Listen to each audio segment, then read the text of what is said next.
Good afternoon. Welcome back for the last half of our second day of House Judiciary.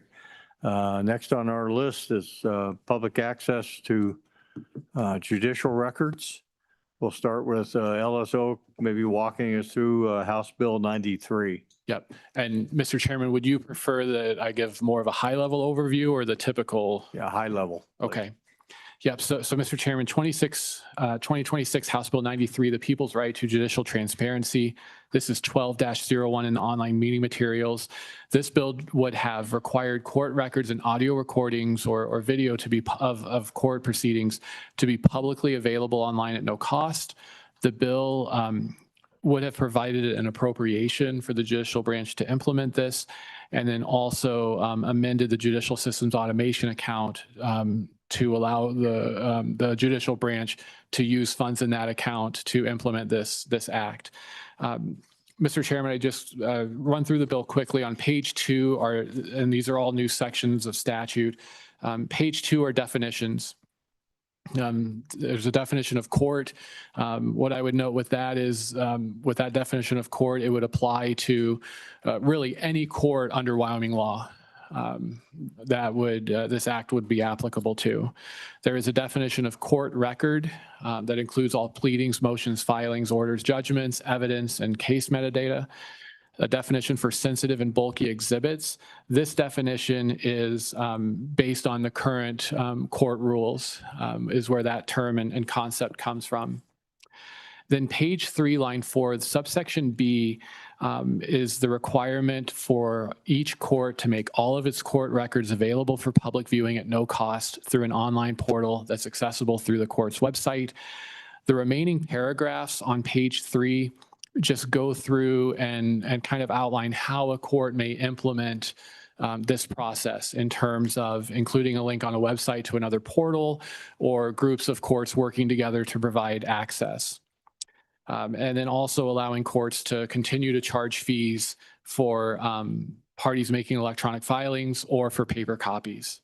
Then on page 4, line 6 is a subsection that is an exception to the requirement for the production and accessibility of online court records.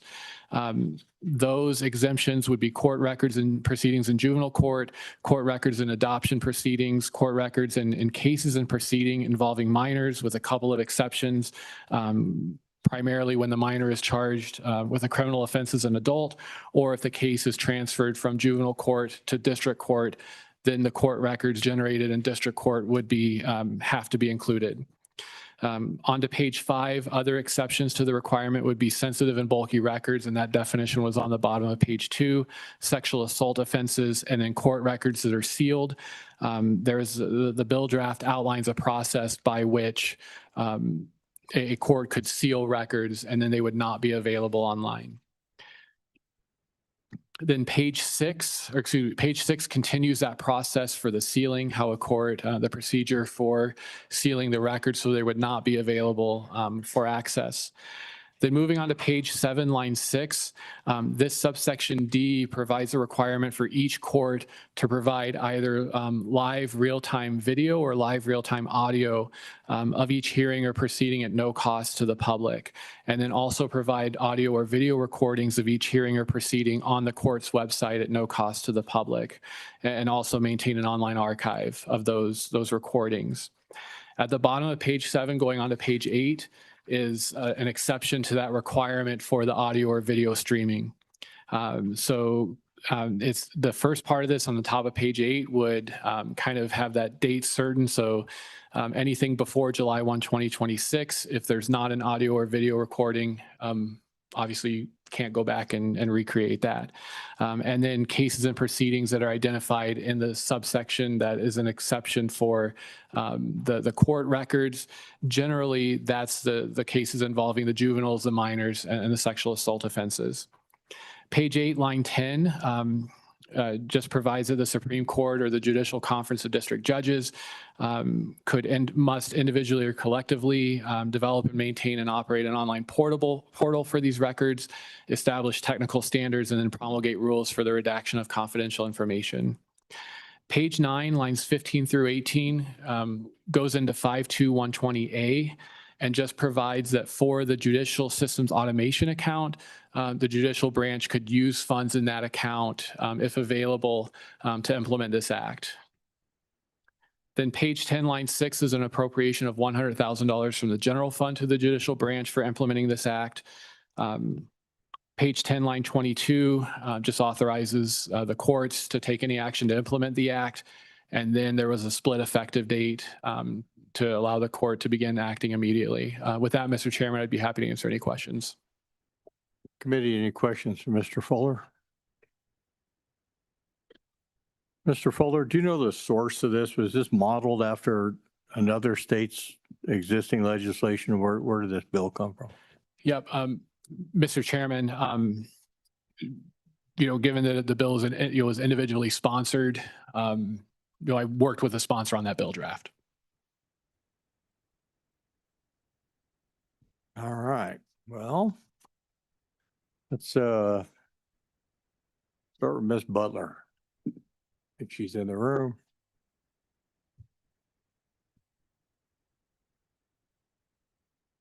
The judicial branch has provided us with some materials. Sure.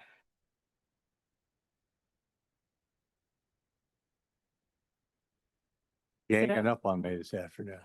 Good afternoon, Mr. Chairman, members of the committee. My name is Elisa Butler. I'm the State Court Administrator for the Wyoming Judicial Branch. As you see with me here today, I have 3 judges. And so because I kind of monopolized the time when we had this meeting in May, I thought that I might hand it over to the judges initially to provide you with the perspective from the bench on this bill. And then if there are any questions in terms of administration or logistics, I'd be happy to answer them and then walk through the materials that the branch provided, if you're comfortable with that, Mr. Chairman. That would be fine. Who would you like to start with? Good afternoon, Mr. Chairman. My name is Donessa Snyder. I'm a district court judge in Carbon County, Wyoming. I'm a member of the Wyoming Judicial Council, and I chair the District Judges Conference at this time. Thank you so much for meeting with us this afternoon and allowing us to provide some feedback on this potential bill. Generally, we would not support this bill for a variety of reasons, and thank you for allowing me the time to go through those. First, I think it's so important for us to listen to the clerks of district court. I think 1 or 2 dozen of them might be here today to give testimony on this issue. There are official record keepers, there are elected officials who are in charge of maintaining those court documents. They understand the nuances and the importance of maintaining those records, and so I'd ask the committee to please listen carefully to them. One of the other concerns our conference and then our branch has is that this is expansive to the municipal courts too. The Supreme Court has no authority over the municipal courts, and I think about in Carbon County, we probably have at least half a dozen little towns with municipal courts that don't have the resources to stream, to put their records online and such. And so it is a pretty expansive bill that it goes beyond just what you would typically think of from the district, circuit, and Supreme Courts. I know that you all had an opportunity to visit the courthouse here in Natrona County yesterday, and Judge Wilking and Judge Johnson spoke to you on this issue as well. One of our concerns is how do we protect the users of the court, and particularly as we're talking about putting court records online. There's a lot of sensitive information in those records that then would be accessible to any user anywhere in the world who wants to view that information. I know there's provisions for us to seal some documents. Some information wouldn't be available pursuant to this bill, particularly things that deal with minors. However, we currently have rules on redactions. You're not supposed to put minors' names. You're supposed to put their initials. You're not supposed to put date of birth or social security numbers or banking information in court pleadings, but it happens all the time. And the clerk doesn't get to choose what's going to be filed. They have to accept what's presented. If they catch something, they try to bring it to either the court's attention or the filer's attention, but it's not the clerk's job to go through and redact filings. In fact, we probably don't want our clerks to go through and redact somebody else's pleadings. And so we already have an issue with information that shouldn't be disclosed being in public files. There are also concerns about how do we protect the public process. These are public and open courts pursuant to our Constitution, and we have that, but we're now talking about opening up records with no registration, no fees, and that there are some real procedural issues that must be taken into consideration, and really the experts in that matter are the clerks of district court. This proposed bill does not address all confidential matters. It leaves out Title 25 involuntary hospitalizations. It leaves out a number of other confidential by statute. And there's no reference to and other matters that are confidential by statute. For example, precedence investigation reports in a criminal case are confidential. And so there are some concerns that it's not covering all the things that need to be covered for maintaining the confidentiality of certain court records. There are many cases that are excluded, anything that involves a minor, and I'll tell you that ends up being in the district court a lot of our work, and you don't always know what's going to involve a minor at the outset, but some things are very obvious. Juvenile court, a divorce involving children, modifications of custody, some criminal cases. But there are additional cases of very sensitive natures that are not outlined in this proposed bill. It does make reference to sexual assault cases and criminal cases, but it doesn't talk about those domestic violence cases or strangulation of a household member. And so where do you want to draw that line at? With regard to sealing of the records, this bill proposes to put a pretty strict process in place that the court must make in every single case. And that includes exhibits that are going to be filed other than those bulky exhibits. Now, the court must make specific findings of clear and convincing evidence. And there are a lot of records that come in any given week that potentially need to be sealed. And at this time, attorneys can file a motion to seal it and cite to the appropriate statute or the appropriate reason. Some of those examples might be health records, substance abuse evaluation, probate information, patents. This would put a big burden on the courts to go through every time that massive amounts of exhibits are admitted in a trial and determine what should be sealed and what shouldn't be sealed and make individualized findings. There's a lot of information. I think there's some good things to be had, and the branch is looking for opportunities to make our courts more accessible, particularly with regard to those records. But the process and the safeguards really need to be put in place by the branch, and that's what we'd ask this committee to consider. The second half of the bill deals with streaming of court proceedings, either through audio or visual means. And last week, Ms. Butler and I had the opportunity, along with the chief, to meet with representatives from the Colorado Supreme Court, where they implemented mandatory streaming in Colorado about a year ago. Starting at the beginning of this year, they really started to see how problematic that is. And they have run into two different major problems. The one is disruptors of the court proceedings, that people who have access to the court hearings are, for a better term, hacking into the feed. The one example he shared is that they then began displaying really problematic material to the point that one of the participants requested the court provide counseling services. It was some pretty extreme material. And so they call those disruptors. So they're trying to work on different technology, different way to keep them out. They've even looked at, could they limit participation only to the United States? But then there are times when they need to have witnesses from outside the United States have accessibility. And so they're running into problems with that. The second issue that they're running into is simply that these court hearings, despite court rules and provisions for it not being recorded and further being disseminated, are being put on YouTube, being put on TikTok, being monetized. People are running Judge Judy shows about court that's happening for everyday citizens. They're commenting on constitutional rights, and really perverting the justice system. And so that's a major concern that our conference has about mandatory streaming. There's a lot that can be learned from Colorado. Really, this is a question of convenience versus confidence. We have learned in post-COVID times with the progression of technology, how we can use it for everyone's benefit. It's great to be able to share links for attorneys and participants and not require them to travel. But we have to weigh the cost of the convenience of being able to just listen in to any hearing or have it streamed with confidence in the court and that justice will be administered properly. There's also questions of logistics. Oftentimes in trials, we have sequestration orders. So witnesses are not supposed to be listening in on testimony, but when it's being streamed, it's very hard to control that. You can kick them out of a courtroom, but you can't kick them off of every computer. You also cannot anticipate or control what's going to come out during a trial. And so you never know what may be streamed. There's issues with regard to attorney-client privilege, potentially confidential conversations may be streamed out to the public.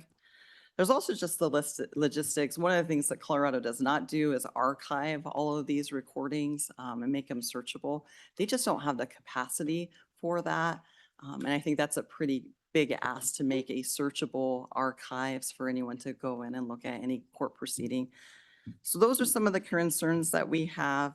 The time and expense that we'll put back into the judiciary, into the clerks, is pretty considerable with this proposed bill.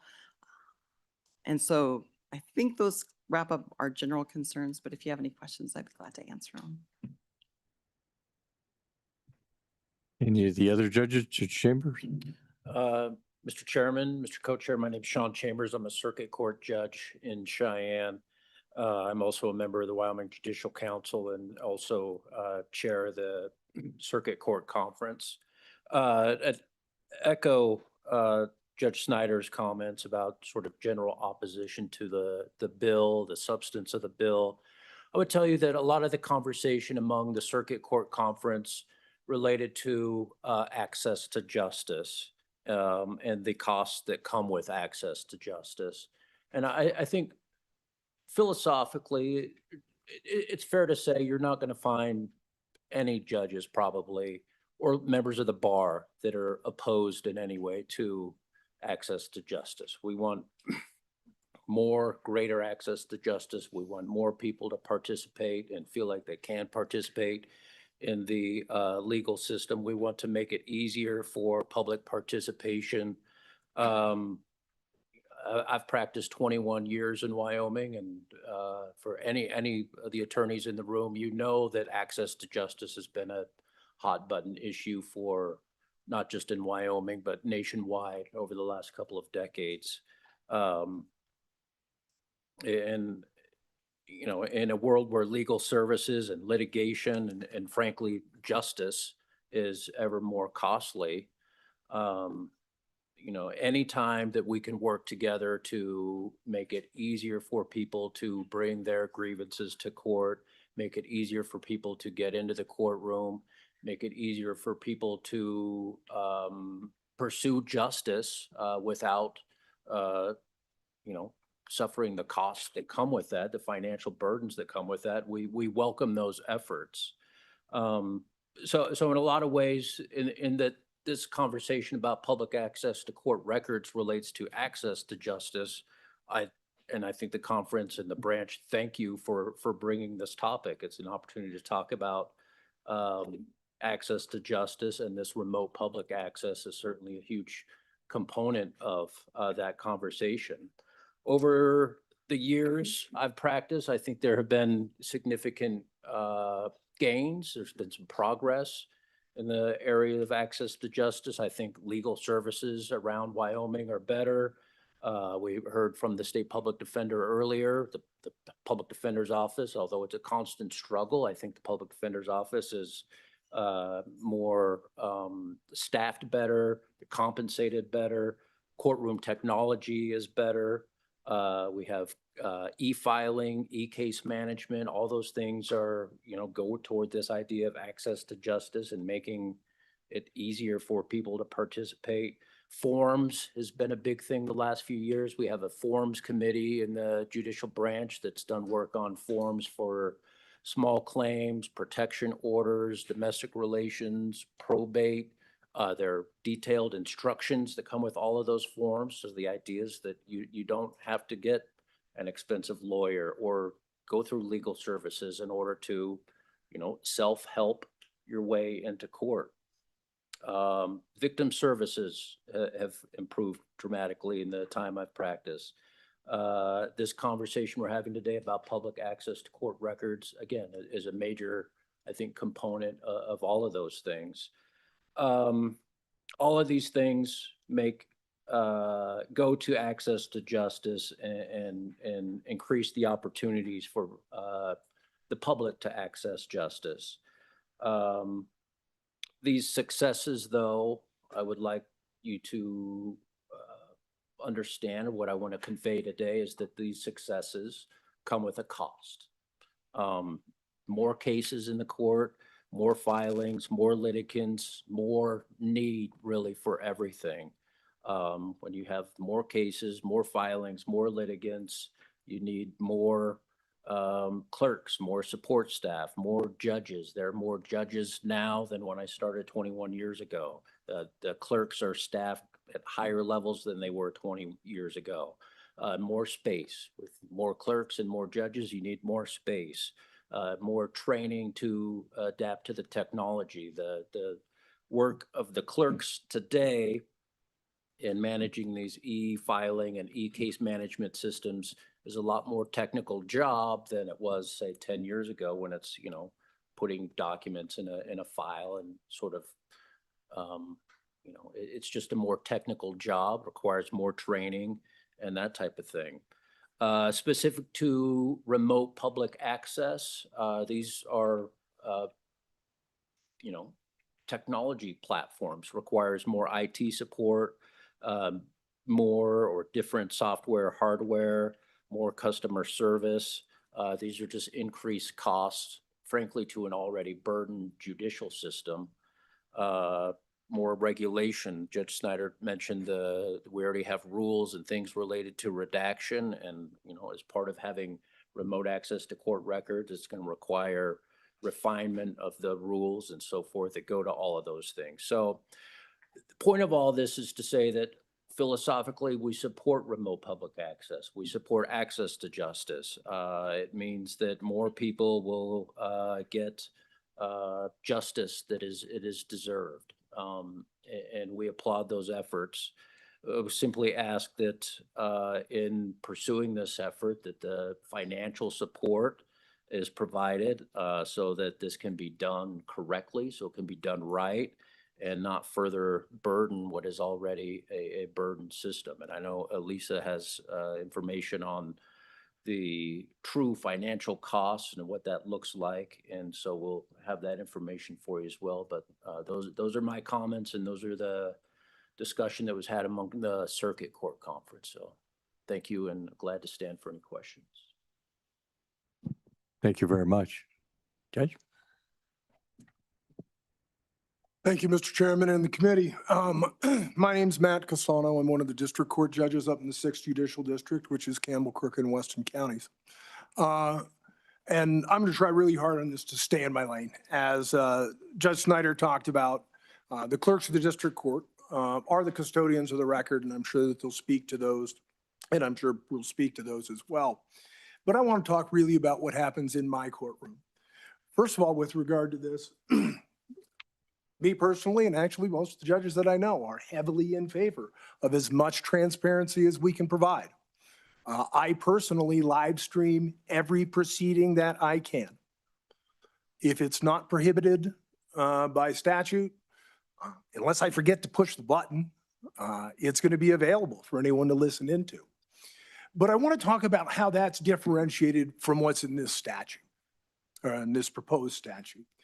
And what's specifically there is someone who wants to listen in on a proceeding that's being live streamed has to do so in real time. It's a lot of times it's someone's mom, it's someone's cousin, it's someone else who's interested, and they take their time to do that.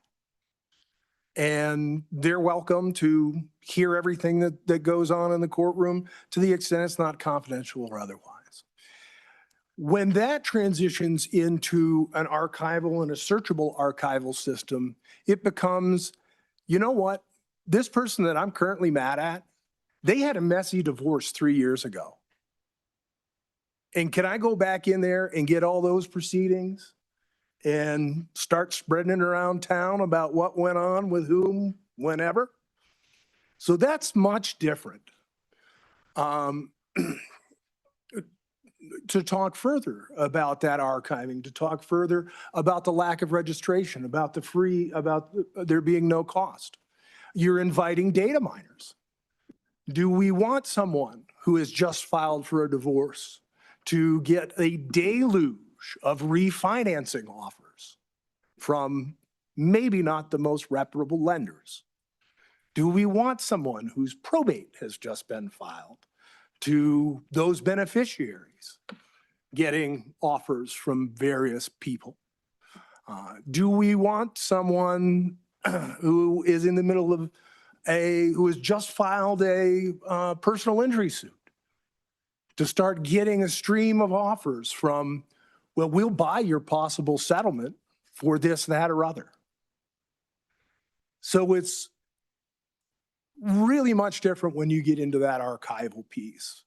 And certainly Ms. Butler will talk about the cost, about the data cost, about all of that. But as it is now, given what we do, as I said, I live stream everything I can. To talk a little bit about redaction, that's something that we try to police, and we try to do it hard. However, when you have a party to a divorce who is there and they're talking about their child, maybe they're talking about their child in a tough circumstance, and how family responded and how family maybe responded well and didn't otherwise. They've been instructed to refer to that child by their initials. I'll use my eldest child, AC. You know what? I'm not used to calling him AC. Sometimes I'm going to call him Anthony. And to have to go back and somehow redact that out of the record, if that's even possible, is a lot of work. And it's just human beings who are there under oath, but more importantly, under stress. And they're trying their best, but they're going to blow it. They're going to be asked to give your street and city of residence, and they're going to go 123 XYZ Street, because that's how they say it. They're going to be asked to give the child's year of birth, and they're going to say 11/4/97, because that's what they're used to doing. So now we're just sprinkling this stuff all out there, and that's where it stays. And when someone decides at some point in time, because they have reasons, good, bad, nefarious, admirable, to go dig into what someone has been involved in the courts, we're given that opportunity just to go rummage through people's sock drawer. And that's a sincere concern that I have. So thank you very much for your time, and I'll entertain any questions. Thank you. Do you want to wrap up before we take questions from the committee? Mr. Chairman, I'd be happy to just give you an overview of the documents we provided, and then we can go ahead and answer any questions. That'd be fine. So, Mr. Chairman, the first document that you have in your packet, Wyoming's Public Access Search System, this is just a description of what we call PASS. This is our public access system that is in all of the terminals statewide. So we have a public access terminal in every courthouse across the state. Some have multiple. It just depends on the location. And this is just a description of what you can find. So as you all saw yesterday in the tour, when the clerk walked you through what you could find on PASS, that is just a written description of that system. The second document are just some considerations for you. These are things that we put together as a branch just to talk about some of the concerns that we have around House Bill 93 from the 2026 legislative session. As you will see at the very top, we are and have been looking into remote public access. We just want to do it thoughtfully and considerately, so not with too much speed, to make sure that we are addressing all of the issues that you heard both today and yesterday, and we'll continue to hear, I assume, from the clerks. The third document is titled Remote Public Access System Assessment. So since your last meeting, Mr. Chairman and committee, what we did is we went out to, we provided we distributed a request for information to vendors to provide us with information on who would be able to basically we could contract with to provide a remote public access system for the branch. So this is a summary of what we received back as a result of those requests for information. And so it talks about the capabilities of the systems, some of the additional systems required. So what I will tell you is what this bill requires is essentially 3 different systems. One of them is a remote public access system to court documents. So similar to just accessing documents, but because we are also looking at exhibits and archiving, streaming hearings, and searchability, those are 2 different distinct systems that we would need to obtain for the branch and basically merge them all together to provide all of the functionality that is put forth in that bill. And so the additional systems required just provides you with information about those 2, a digital exhibit system, which we would need, and then also a system to manage and archive basically streaming of court hearings to record those and stream those. At the very end of the document, you'll see the estimated fiscal impact. And again, this is based on the requests for information that we did, what we received back from vendors that submitted responses to that request for information. And then the last document, Mr. Chairman, these are the historical costs of enterprise software applications. So at the last meeting, I believe it was Senator Crago who requested information about how much we have spent on the various systems, enterprise systems that we have implemented for the branch. So this provides an overview of those systems. You'll see then that total costs column, there's a range. That basically tells you for each of the e-filing systems that we've had, that's the range of numbers that we've had for each of those systems. So anywhere from 3.1 to 4.2 million for all of the jurisdictions that we have in the branch. So we have an e-filing system for each jurisdiction in the branch, and that provides the range of those costs. The same with the case management system, Mr. Chairman. So that's a very, very quick high-level overview, but I'd be happy to answer any questions. Mr. Chairman, I'm sure any of the judges would be happy to answer questions as well. Thank you. Committee Representative Lane. Thank you, Mr. Chairman. Thank you for coming today. Your comments are very helpful. I do have a question about the live streaming that you do. I'm sorry, Judge Matt. I forgot, I missed your last name. My last name is Castano. Thank you Thank you, very sir. When you're live streaming, have you ever come across a situation where testimony turns into something that should be redacted for the court record, and how have you handled that? Castano. Thank you, Mr. Chairman, and thank you, Representative Lean. I have had that, and there's really nothing to do at that point in time. You move on.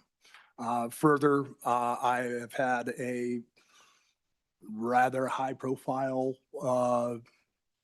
homicide case where, as was referred to earlier and went up to the Wyoming Supreme Court, we had witnesses listening on the live stream. Fortunately, it was very limited, and I didn't have to retry that case. But that's one thing with the live stream is it's almost like shouting through a bullhorn. You don't know who's listening. You don't know who can hear it. You don't know anything else, and it's going out there. So there's nothing to do on a live stream. That is the definition of digital water under the bridge, and you just move on.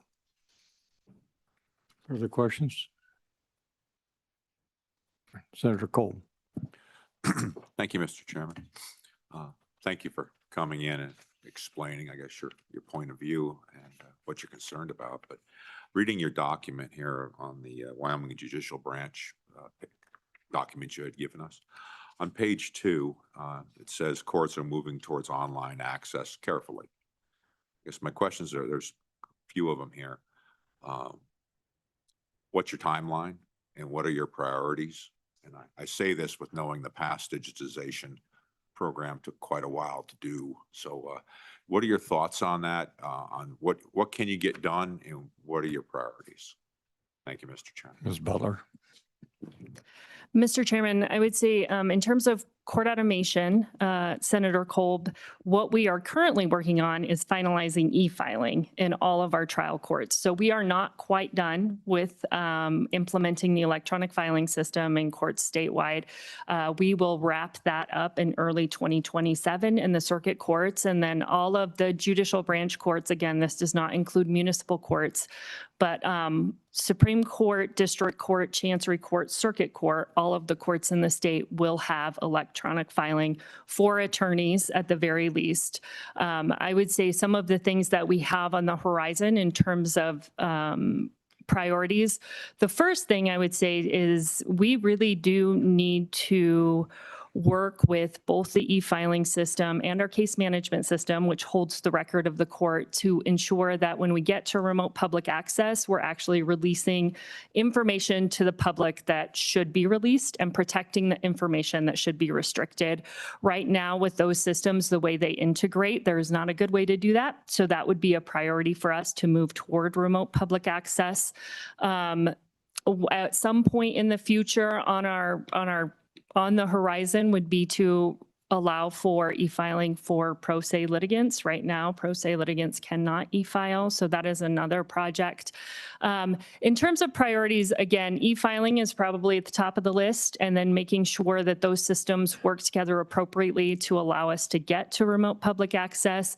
To get to remote public access, there is quite a bit of policy work that needs to be done in terms of making sure that, again, what's restricted should remain restricted. Also, potentially looking at things that are considered public documents, but maybe we don't want out on the internet.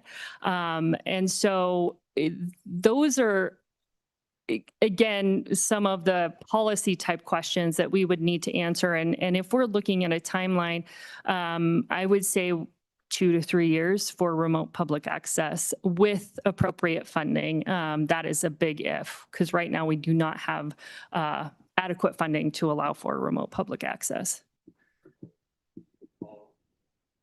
Thank you, Mr. Chairman. And then we talked about, frankly, the circus that could entail online with information and data.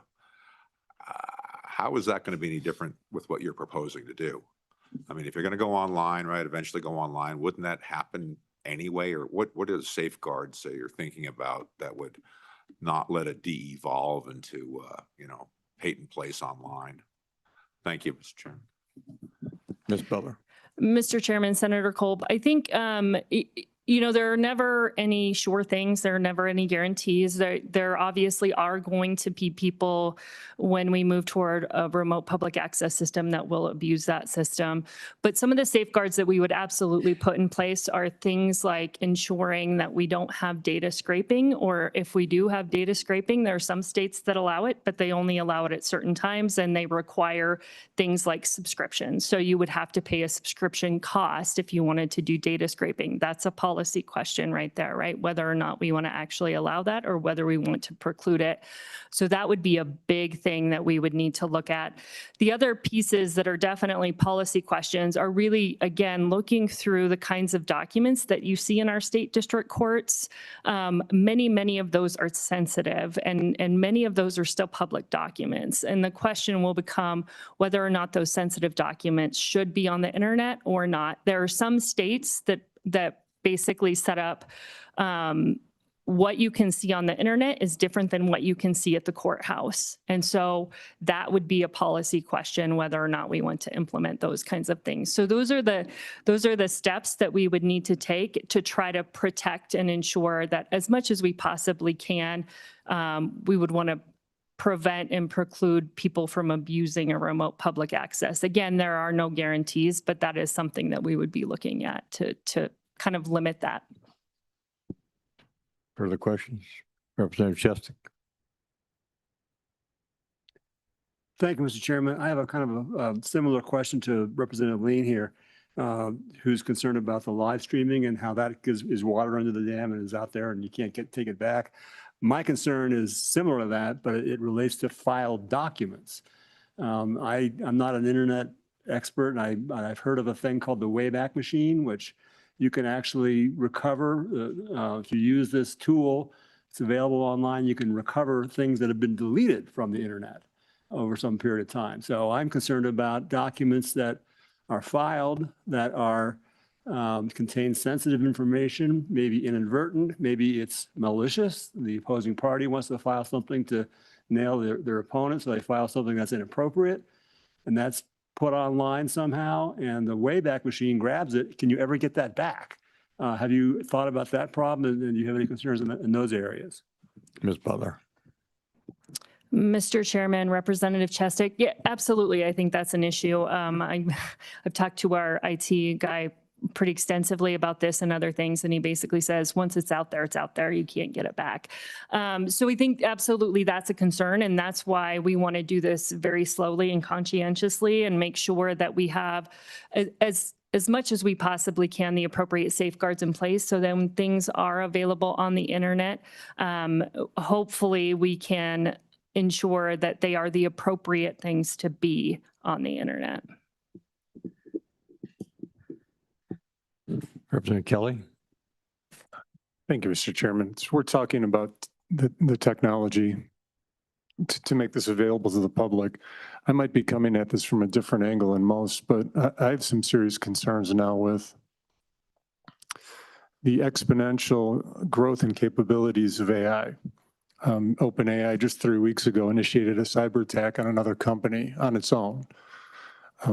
By the time this went through the general session, we have no idea what the capabilities will be next year. So I get concerned that we're thinking about 2026 technology right now, and we have no idea of what AI may be able to do, crawling the internet, being able to break in through logins, subscriptions, hack bank accounts, pay for a subscription, search through files, find them, and monetize them to somebody in Bangladesh. What considerations are we making for the ever-increasing ability of AI to astound us and surprise us? Ms. Butler. Mr. Chairman, Representative Kelly, that is a very big and hard to answer question.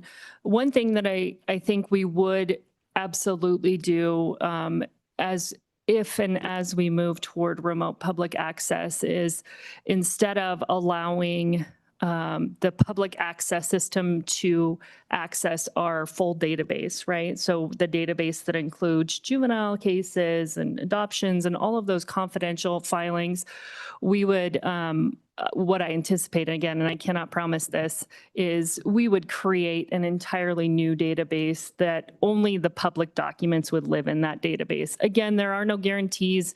People could probably, AI can probably do some amazing things in the next couple of years that that could be problematic, but by basically cordoning off what is confidential from what is publicly available, that would provide us with another layer of protection. So the remote public access system wouldn't access the full database. It would only access a subset of that database, which would be separated out, that would be entirely made up of public documents. So even if somehow somebody got into that database that wasn't supposed to, the information in that database would primarily be public unless there was some issue with a filing or some mistake that was made. So that would be one safeguard that I would imagine we would take. Again, I don't think there are ever any guarantees, and I think as we move forward, technology will astound us in new ways and we will have to adapt. But that is, I guess that's one way I could think of as attempting to ensure that what we would provide through a remote public access system really would be as protected as we could possibly make it. Representative Lean. Thank you, Mr. Chairman. I heard it mentioned that making a searchable database would be complex and costly, but I'm curious to know, is the PASS system searchable now? Ms. Butler. Mr. Chairman, Representative Lean, it is it's a public access system, but it is not an internet-facing public access system. It is basically hidden behind our judicial branch network right now. So you either have to be, those terminals are either connected to the judicial branch network or they're connected to the county network and they are able to receive access to that system through a virtual private network. So basically there's a layer of protection there. So yes, they are searchable, but it is not intended to be an internet public facing system. Follow up? Sorry, but it's not keyword searchable, correct? Mr. Chairman, that is correct. All right, follow up. Thank you, Mr. Chairman. Could you talk to me about the fees if somebody comes into the court and they search and they find a document that they want to print? What does that look like for the individual that's coming to do that? And if you can email those documents, is there a charge associated with that? Ms. Butler. Mr. Chairman, Representative Lean, I probably will defer to the clerks a little bit on this. What I can give you just generalities. When you go into and you find a document on the terminal, you want a copy of that document, you would go up to the clerk's desk and say, can I get a copy of this? And then they would give you a copy and charge the fee. And I think the same is true for email, although again, I would defer to the clerks on that question. Okay, just for my awareness, how many people in the room are here to testify on this bill draft? 2, 3, 4. Okay, so we're at 2:05. Time is never our friend in these legislative events. So if there's nothing further. Thank you all for your testimony. Thank you, Mr. Chairman. Is there anyone on Zoom waiting to testify? 2 on Zoom? Okay. Any other state agencies wanting to testify with regards to this bill? Okay.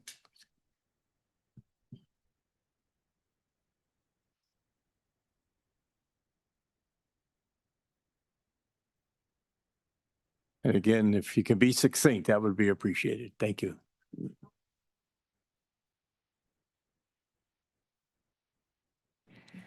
Good afternoon, Chairman Washut, Co-Chairman Olson, and members of the committee.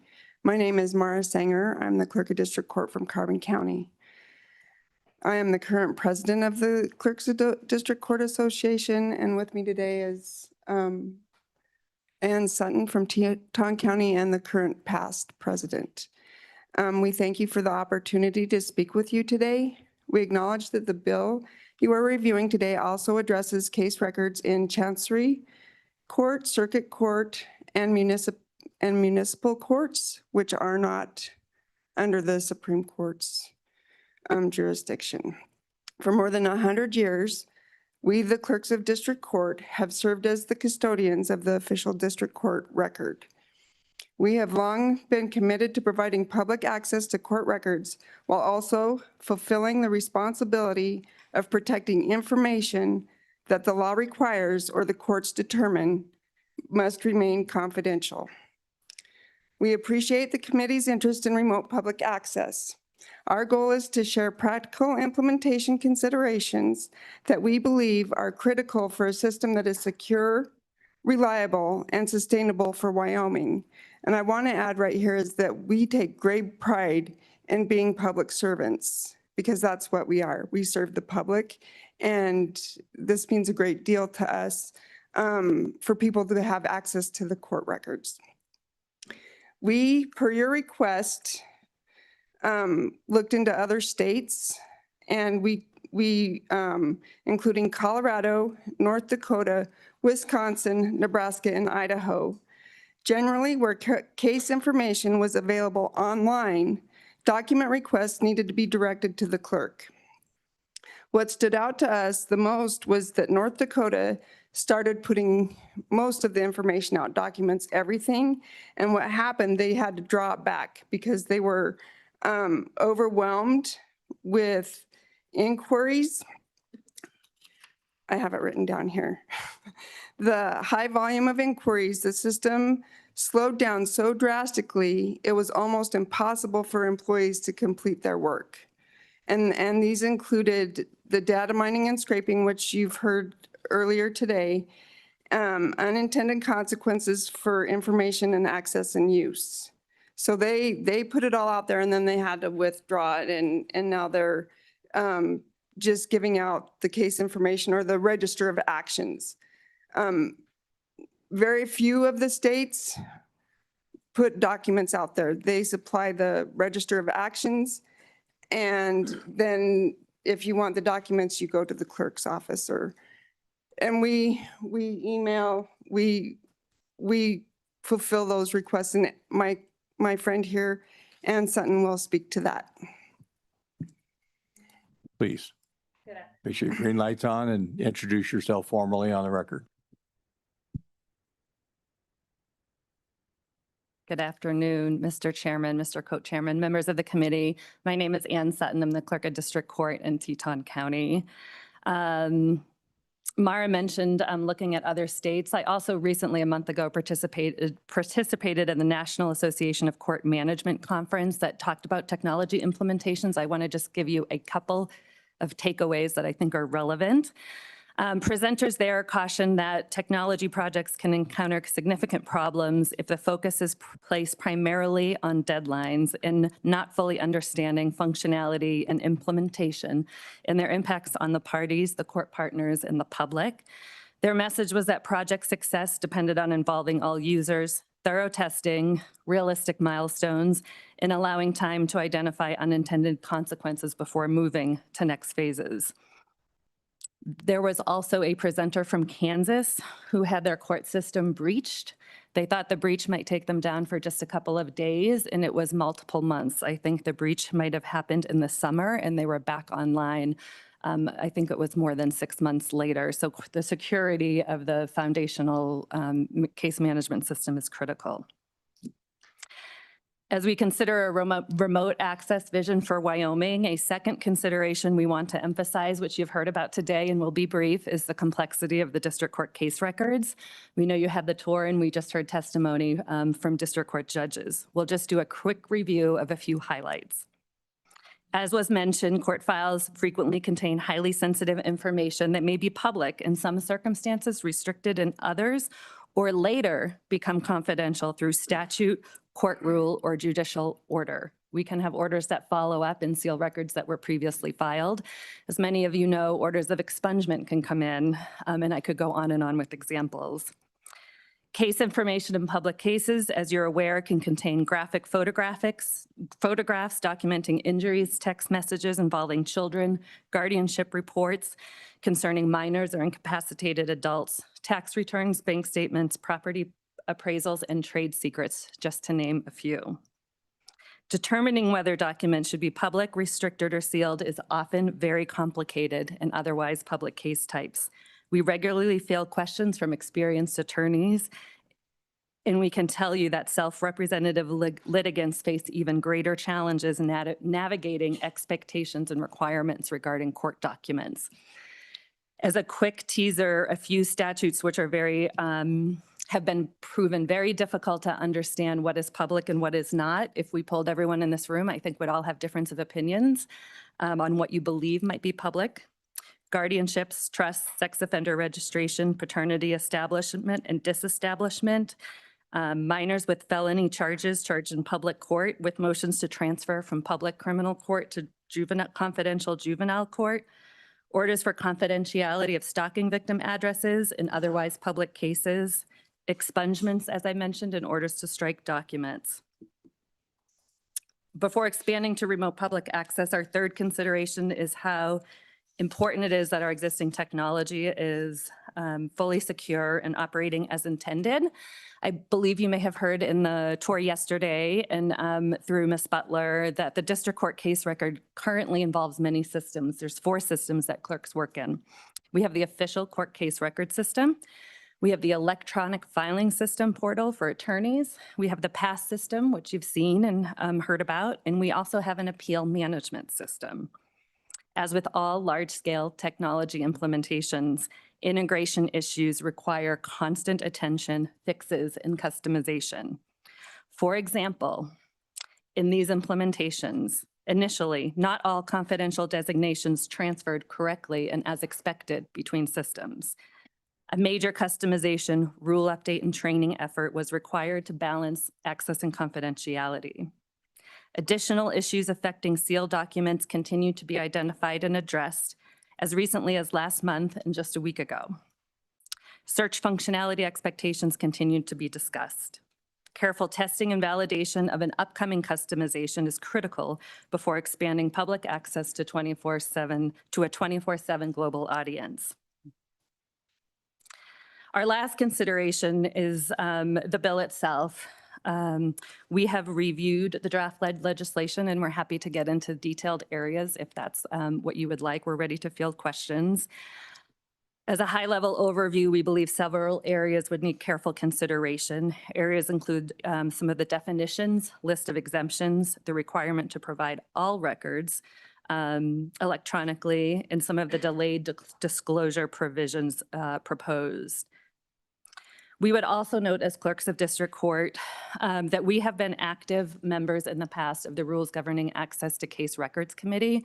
We've also been actively involved in e-filing committees, the Technology Committee, and a variety of committees that look at system configuration and updates. We are already working under a framework with guidance that exists for moving to remote access in what access should look like today. The rules governing access to court records have a number of sections that are also covered in this bill. So that's the guidance that we currently work under. There are definitions, there are methods, there are limitations and exceptions. There are even 3 sections entitled remote access, which we perceive to be a placeholder for the work that is already on the radar for clerks and the judicial branch, as we've heard in the committees that we've participated in. Chairman, co-chairman, and members of the committee, in closing. But after reviewing, as we continue to work towards having clerk remote access, we believe that in order to have successful implementation to remote access, we would need adequate funding for systems, staff and training, careful testing, and meaningful collaboration. We do have public access terminals, and we do serve our public and make whatever records are requested. We're open Monday through Friday, 8 to 5. I get emails on the weekend. We're here for our people. So I just wanted to make sure no one forgets that. I think we all have had good and bad experiences in certain offices. So we just want to make sure that our experienced clerks and other frontline court personnel must be highly involved throughout the planning, configuration, testing, and implementation to best anticipate, address, and test the full variety and complexity of the case record management and access. And we thank you for your time, and we'll stand for questions. Thank you, committee. Representative Kelly. Thank you, Mr. Chairman. This is for both or either lady. This bill we're looking at, in the effort to increase online access for the public, would this make your lives easier or more difficult? Ms. Sanger. Chairman, Representative Kelly, anything added makes our lives more difficult. To begin with, change is hard. We would adapt and overcome. We know this has been in the works for a very long time. We've accomplished a great deal over the last several years with e-filing being implemented, and I think remote access has always been a goal. So it would add a great deal to begin with, and we'd get used to it. Mr. Chairman, may I add? Senator Crum.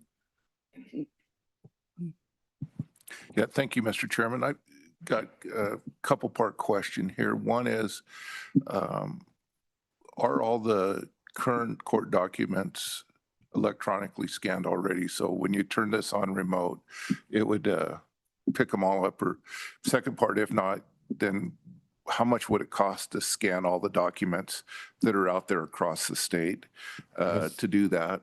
And number 3, how much time would it take to scan all the documents that are out there in the state that if they're not scanned? Thank you. Mr. Chairman, Senator Crum, Your first question is, are they all scanned to review district courts or courts of permanent record? Records go back in Teton County till 1923, and I'm county number 22. So I have at least 100 years of records that are not yet scanned. I have about 20 years of records that are scanned. The cost would be very difficult to determine. I have some of my records at state archives. I have records in my office that have not been scanned. The same with the time. It would be a tremendous lift to get 100 plus years of case files scanned. What comes to mind when I think about cost in personnel and time resources? I'm always considering, we have to bring the jury to the table. How does that interfere with our ability to do the regular case processing and to also, keep the current court cases moving forward? Happy to answer any follow-ups. Quick follow-up, Mr. Chairman. Follow up? Would it be fair to say that the cost would be statewide, probably in the millions of dollars to do that, and then thousands of hours to do that? Would that be fair? Mr. Chairman, Senator Crum, I think that's a low estimate. Senator Kolb. Thank you, Mr. Chairman. I've got a few questions, really two major ones. Just a clarification, is there a cost for handling forwarding like an email with court documents? And if there is, I don't know if there is, but there is, why is there a cost? And then I'll ask the second question later. Ms. Sutton. Mr. Chairman, Senator Kolb, and I know this goes to Representative Lean's question previously. There are costs for emailing court documents, but I want to talk a little bit about email because email has been a great increased convenience, and we learned a lot during COVID, and I think it really expanded our ability to serve electronically. Right now, I'll give you Teton County examples, which I think is fairly consistent across the state, if not entirely, is to request a record of action sheet, which is often where we see people want to track cases. We provide record of action sheets for no fee. That really gives you the case activity, a whole bunch of information. To email documents, that's currently covered in the court rules, and it's $1 per page to email court documents. That court rule, just a little bit of history. Again, it was looked, the last that I recall, well, one of the times it was looked at was during COVID when we had emails coming in, we had emails going out, we had printing, we had a whole bunch of things. So emailing documents is in the court rules. Representative Lean, to your point, printed documents is in state statute. Yeah, Mr. Chairman. Senator Kolb.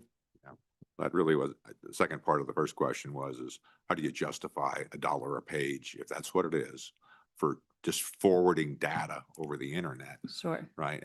Why is that justifiable? I get the printing idea, but why is that justifiable?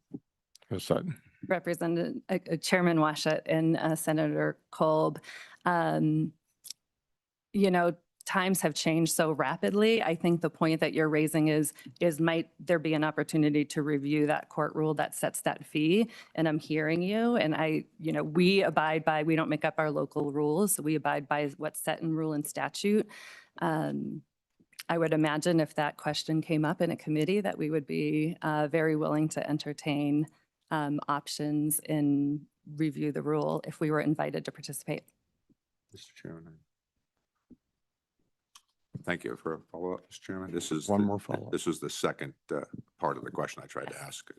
Let you go one and then two. But so you mentioned something about sex registry lists not being available online. If that's what it sounded like you said. So could you clarify that for me? Thank you, Mr. Chairman.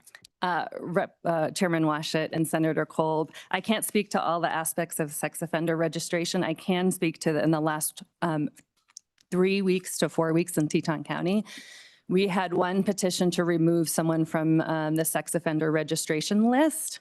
And we had that attorney believe that that information, a certain statute covered that to be restricted from public access. So we had to carefully review what the expectation was, the statute that was provided, and as a record keeper, whether I had that document, that case publicly acknowledged and those documents restricted.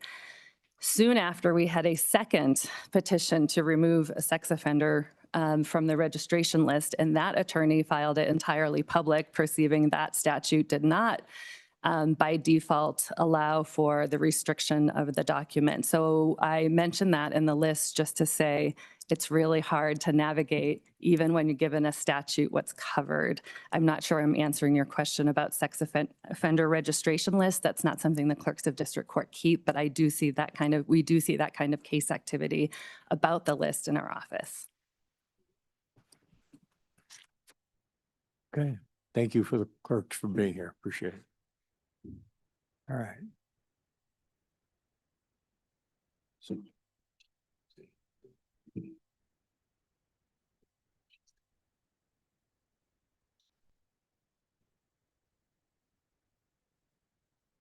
Delegation from the city of Casper, welcome. Again, brevity will be appreciated. Mr. Chairman, I'll be the only one speaking. They're Thank just you. here to answer any questions. A little backup. Yeah, just a little backup. Thank you. Again, thank you, Mr. Chairman, Mr. Vice Chairman, the members of this committee. My name is Ray Pacheco. I'm the mayor of the city of Casper. With me today are our chief of staff, our clerk of court, Letitia Drake, and our city attorney, Eric Nelson. Before I begin, I want to make something very clear to you. The city of Casper supports transparency. We believe the public should have meaningful access to public records. We've established procedures and systems to make our records accessible. So our concern with House Bill 93 is not transparency. Our concern is whether the legislature has the full consideration or has fully considered what it will take to implement this bill and what the cost is going to be. And what it will cost our municipal courts to maintain it year after year. And here's what I really want to make my point. Casper Municipal Court has had more than 12,000 cases filed each year since 2023. We're on pace to exceed that again this year. One case does not mean one record. A single case can generate citations, it can generate motions, orders, notices, correspondence, evidence, and many other documents. Add to that the fact that the court holds arraignments for 4 days a week, along with bench trials, in custody hearings, and you begin to understand the amount of information that's created every year for us. And our biggest practical concern is redaction. As you have heard many times, and I'll be very quick because I don't want to be redundant, court records often contain sensitive information. Social security numbers, driver's license, financial information, medical information, victim information, protected addresses, information involving children, minors, and other confidential information. And I want to be clear, technology cannot simply solve that problem. Someone has to review every record, determine what can be released, redact protected information, and verify the document is safe to publish. I also know that this committee and the state legislature appreciate fiscal responsibility. So with that being said, we estimate that the requirement alone require at least one additional full-time employee and an annual cost of approximately $60,000 to $90,000. Given the number of records that are involved, we believe the workload could exceed that and require as much as one and one half positions, or roughly $90,000 to $120,000 annually. And that's before considering storage, software, cybersecurity, backups, indexing, and the ongoing maintenance of the system. Historical records present another challenge. Casper already provides significant public access to court information online, including case identification information, docket numbers, violation titles, and case status. But making thousands of historical documents publicly available online is very different. These records were created with today's online publication requirements in mind. Before their release, they may need to be individually reviewed for protected information. That is not a technology problem, it's a staffing problem. Finally, I want to address the funding. House Bill 93 provides $100,000 for the Wyoming court systems through June 2028, but the obligations that this bill creates does not end in 2028. The records don't stop accumulating. The redaction does not stop. The storage does not stop. The maintenance does not stop. And very clearly, the funding is temporary and the obligation is permanent. The city of Casper is not asking the legislature to choose transparency and responsible government. Between those, we believe you can and should have both. We simply ask that the long-term staffing and financial impacts on municipal courts be fully considered before imposing a permanent statewide mandate. Thank you, Mr. Chairman. I'd be happy to answer questions. Appreciate the brevity and the accuracy of the comments. Any questions? Mr. Chairman, can our city attorney Oh. make? Please. Yeah, Chairman Washit, committee, I will be very brief. I know time is tight. When we look at the spectrum of courts, municipal courts are not like the others. Municipal courts are not part of the statewide judicial system. So the funding that's currently allocated in House Bill 93 is unlikely to trickle down to the municipalities. So these will be costs that will have to be borne by each individual city or town in the state of Wyoming. When you look at Natrona County itself, Casper obviously is the largest municipality, but we have municipal courts in the city of Mills, the town of Evansville, and the town of Bar None as well. Unlike the state court system, there is not one central agency or office that can help coordinate implementation of these requirements. So each municipality, given widely different resources, staffing, and expertise, will be grappling with how to implement these.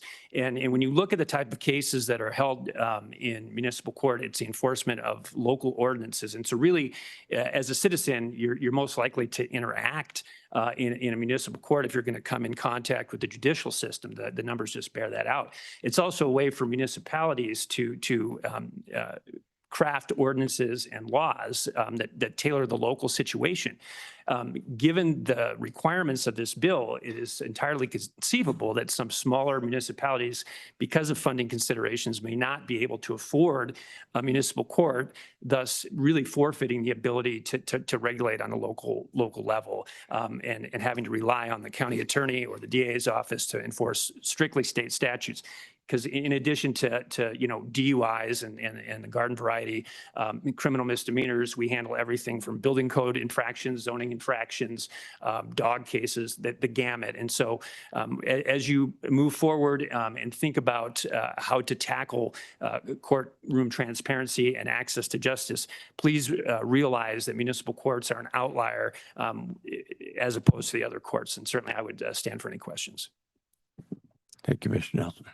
Any questions? Representative Lean? No? All right. Thank you all very much.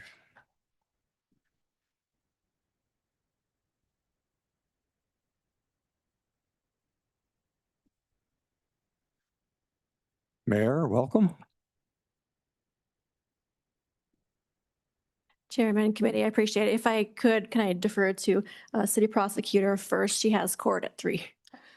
If it's okay, thank you. Make sure your green light's on and then tell us what you'd like us to hear. And again, brevity is much appreciated. Thank you, Chairman and committee. My name is Elizabeth Grill. I am our firm, Schwartzbond, Walker and Studer. Pat Holter is the city attorney for the city of Mills. I also am the prosecutor for the city of Mills. Just a little bit of background. We're also contracts. So we also maintain, or I maintain, a separate civil litigation practice. And just for some context, I've been very blessed in my career that I've pretty much seen almost every hearing that could possibly be had in any type of court in Wyoming, except for just a few. But with that context in mind, panel and committee, everybody appreciates this is a very, very careful balance. Everybody has a right to information. Everybody has a right to seek redress in the courts here. That is a right that everybody has. And criminals have a right to a fair and impartial jury. And that is the balance that is sought. And I think everybody appreciates that and wants to encourage that. The current structure is certainly driven by presently statutes that govern confidentiality of certain items, case law, there are numerous court rules, and then there's just the judicial discretion of what may be appropriate to be published in front of a court and what may not be, or what may be published to the gallery versus just to the parties and the litigants. There's the rules of practice that govern those. The proposed bill, I submit this to the committee, is consideration of what is included in the definition of a court file. As a practitioner, it includes discovery and exhibits. Litigators don't typically exchange discovery, but what is in discovery, I will tell you. It can be trade secrets. It can be sensitive information. It can be medical records. It can be driver information. It can be horrific videos and photos. That's what I see in discovery. And we don't typically file those because it's up to the judge's discretion of whether or not those are admissible. Trial exhibits, same thing. We've heard from the judges. They are those gatekeepers that get to decide what is relevant, what is more prejudicial and valuable to a jury or to the fact finder. They get that discretion and they've done a phenomenal job.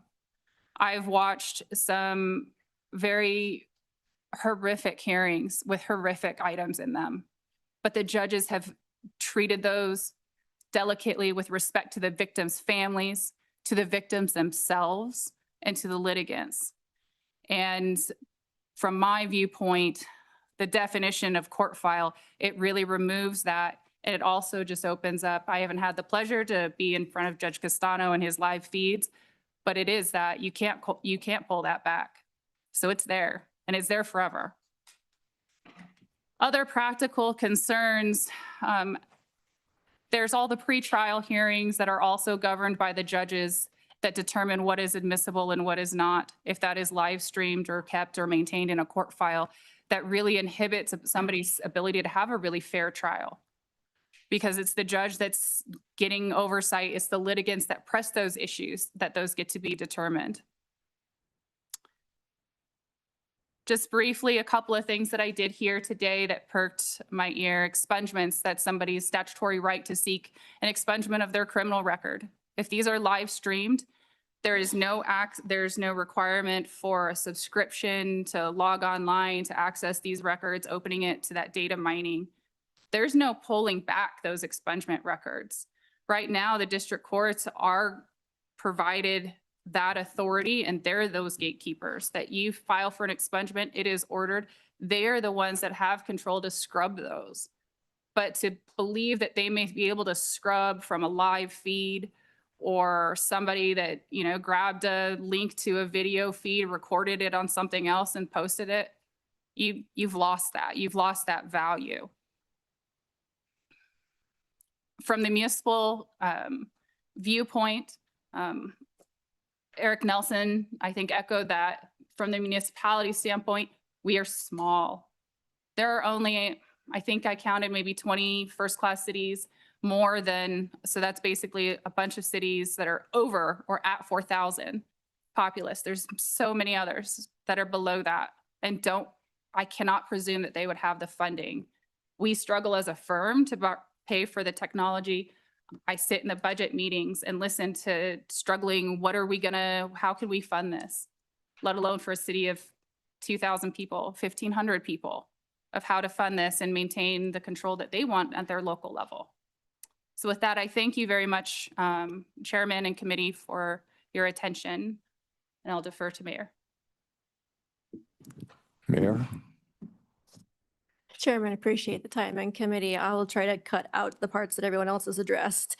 I am Mayor Juarez, and today I'm speaking on behalf of the Mills Police Department. You know, traditionally I'd be all about opening public records and making it as accessible as I can from the search of my phone. But in this instance, I'm here to speak on behalf of the things that are being brought forward that are introduced as evidence on the behalf of the Mills Police Department. And some of those are, as Elizabeth Grill said, very, very graphic in nature. And I was originally going to share some things, but just holding this makes me sick. We're about to put this online, is what this bill suggests. This document is screenshots of links to websites downloaded from a cell phone. Also videos of adult content, of insidious father-daughter relationship, right? So it's adult behavior. So we've bypassed the bill that's been drafted somehow to allow this to be online. And then we provide links to the websites, which is crazy how we got here, because the state of Wyoming, you have to produce an ID to log on to these adult websites. But now we'll be able to go to the municipal court and find them, which is mind-blowing because anybody of any age can do so. That's pretty concerning. We had an individual who was a young boy murdered by 2 juveniles in Casper. There was cell phone video of that was played in the court. That would be played online. of that. I can't imagine the family or the victims or anybody in that seeing that and then having that be recorded and downloaded. That's pretty traumatic for anybody to witness. So I say these things because I want the committee to understand what goes into these investigations and these police reports and the things that will be entered into court records. You know, if all hearings are recorded or live streamed, then the judge has no way to prevent that from being published online. So if a judge wishes to seal the evidence, they would hold a hearing to determine whether or not to allow this material. So that hearing to decide that factor would be live streamed according to this bill. So even if they wanted to withhold these gruesome photos, they would have to produce it first as on a live stream. So I think that we're failing here a little bit with this bill. Additionally, I want to talk about the fact that in two separate instances, Mills had concerns about a news organization publishing an affidavit filed in support of a search warrant. In one case specifically, the individual named in the warrant learned of the potential warrant from the published article before the warrant was issued.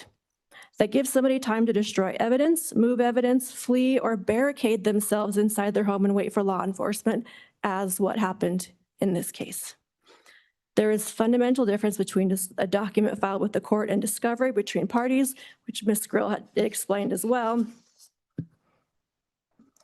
You know, and obviously everyone's talked about identity theft. We've touched over the massive amount of medical records, financial records, and divorce proceedings. You know, everyone's going to be able to find out what you owned as marital assets, where it's located, sometimes even the body cam footage of the description of your homes, and you're subject to pretty intensive theft at some point or another.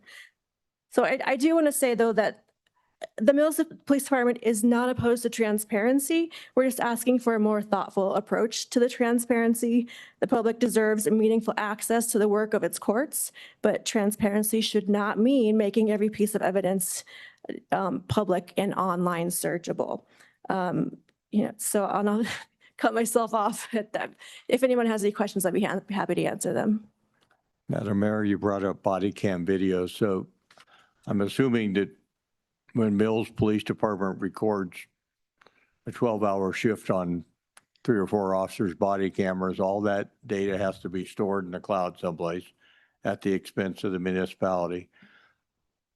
It's then going to have to be stored a second time, I suspect, in the court records, because you're not going to give the internet public access to the police recording. It's going to be the court filing record. So now the city of Mills is going to pay to store that video footage twice. Do you have any idea what you pay presently to store all the body cam and dash cam videos for city of Mills in a year? Chairman, I should have researched that number, but I know that we had to purchase additional storage just for what we have, and I think it was about $15,000. And as well as what goes into that is the additional subscriptions that we have to maintain every year. The fact that these companies are holding us hostage, and so we don't have a choice but to keep paying them, because now everything we have is stored on the cloud of their devices and, you know, and their software. So it's just an ongoing uptick of how much they charge us, and we're just at their mercy. I'm sorry I don't have better numbers for you. Questions? All right, thank you both. Thank you. Appreciate you being here. Anyone else on House Bill 93?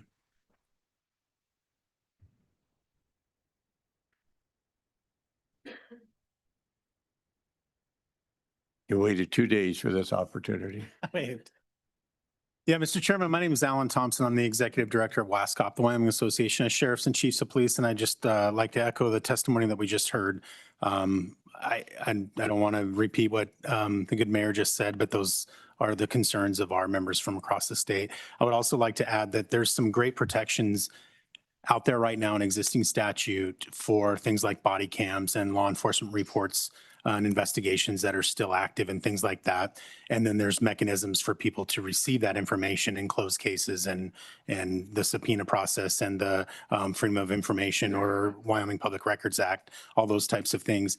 And those chiefs and sheriffs across the state are the custodians of those records, and they have those protections and rights in existing statute. But as soon as that information in a court case leaves their care to, as we look at page 2, starting on line 13, evidence, exhibits, and discovery materials submitted to a court, including all those other, the wording there, that's where that control and protection for victims of crime, for people that we've asked to testify and provide witness statements. And I think that compelling someone under subpoena to go to court and testify on what they saw, just simply because they happen to be standing in a place at a certain time, eventually will have a chilling effect on cooperation with law enforcement on the local level. And I'd be happy to answer any questions if you have any. So I have a question about confidential informants. That came up in our tour last night. How would that work? And you have any idea, so once law enforcement files a case, based upon testimony and cooperation of a confidential informant, sometimes you still need to protect that informant. How would that happen? Can you, under this bill? And Mr. Chairman, I'm not sure that I'm the best qualified person to answer that question in this room. There's probably some attorneys that would have a greater answer than me, but oftentimes there's records that are kept within the law enforcement entity of the true identity. And then the reference in anything that goes outside that entity is a number or a code word. So theoretically, that protection could still happen under this, should this bill pass. But as soon as you have testimony from that witness in a courtroom, that identity then becomes public. Thank you. Any other questions? Senator Crum? Thank you, Mr. Chairman. Just a quick question regarding skimmers. It's stuff out online and AI. We heard yesterday during a tour of possible skimming, going through records just to find information to do bad things with it, blackmail people with information, sell information in negative ways, that type of thing. I guess is that a real thing, or is it a possible real thing, or don't worry about it? Mr. Thompson. Mr. Chairman, the answer is yes, worry about it. Definitely worry about it. Law enforcement agencies across the state of Wyoming right now receive automated requests for mass amounts of data. Freedom of Information Act or Wyoming Public Records Act requests that are appear to be specific to a topic or a person, but really what they're doing is just trying to gather as much data as possible for whatever use down the road, whether it be nefarious, blackmail, or simply selling of that information. There's been a lot of conversations today about expungements. And as it stands right now, most records within a law enforcement entity are protected one way or the other. And once an expungement comes down, then those are scrubbed from the system or the word is segmented, there's a word for it, from public release. If you file an affidavit or a charging document with a court and that scrubber system pulls all that data and just maintains it, and then 6 months, 18 months, 20 years down the road, that record is expunged, there's processes for the county attorney and the courts and law enforcement to expunge those records. But this does no good because it's already out there. It's already held in a database outside the government control. Expungements would become unneeded, ineffective, for sure. Further questions? Representative Brady? Thank you, Chairman. Thank you for coming, Mr. Thompson. We're talking about putting this online, but what's the difference between someone getting it right now, doing a public records request, and doing something maybe nefarious with the information? It's not like we don't have access to it now, correct? Mr. Thompson. Mr. Chairman, not all of the information is accessible to the general public. And that's why there's those protections in state statute for a public records request. A good example of that is body cam. The statute in Wyoming indicates that the keeper of the records, the chief or sheriff, has the ultimate decision-making in that and can release it for things like public interest. We're trying to locate a suspect. So we put out this video of this person or announcement to the public that we're looking for this person, or there's a critical incident that brings question to law enforcement's response. So they bring the video out and show it to the public and say, this is what happened and this is how we reacted to it. But not everyone gets to come in and ask for all body cam and just automatically it's released to them.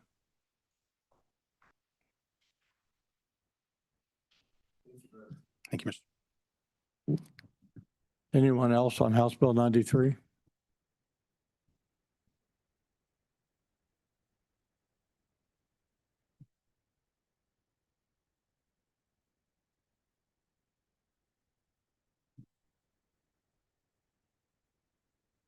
Very much appreciate you both being here, but again, brevity critically important. Please identify yourselves with the green lights on and tell us what you want us to hear. Thank you. I'll keep it brief. My name is Brandy Sorensen, and I'm speaking today as a citizen who's been on both sides of the gallery, as a family member of a defendant and a victim, as well as a citizen that wants to keep informed. Thanks for taking up this critical topic. I want you to know, we need to know what's happening in our communities and our justice system. And my baseline plea to you is simple. Whatever's public record at a courthouse terminal should be public and available online, so that I have to go currently 40 minutes to our local courthouse multiple times a week if I'm following something. And that's only if the case I'm interested in is in our county. I deeply respect and appreciate the judiciary's branch's position and the immense responsibility they hold. But as you know, it's the legislature's job to set public policy and write the laws, and it's the judiciary's job to interpret them. We live under a system of three distinct branches of government. Handing the discretion over to the public records access back to the courts does not honor their separation of powers. The legislature exists to represent the people, and it's your duty to set the standards for government transparency. Many other states have already established open digital access to their courts without the sky falling.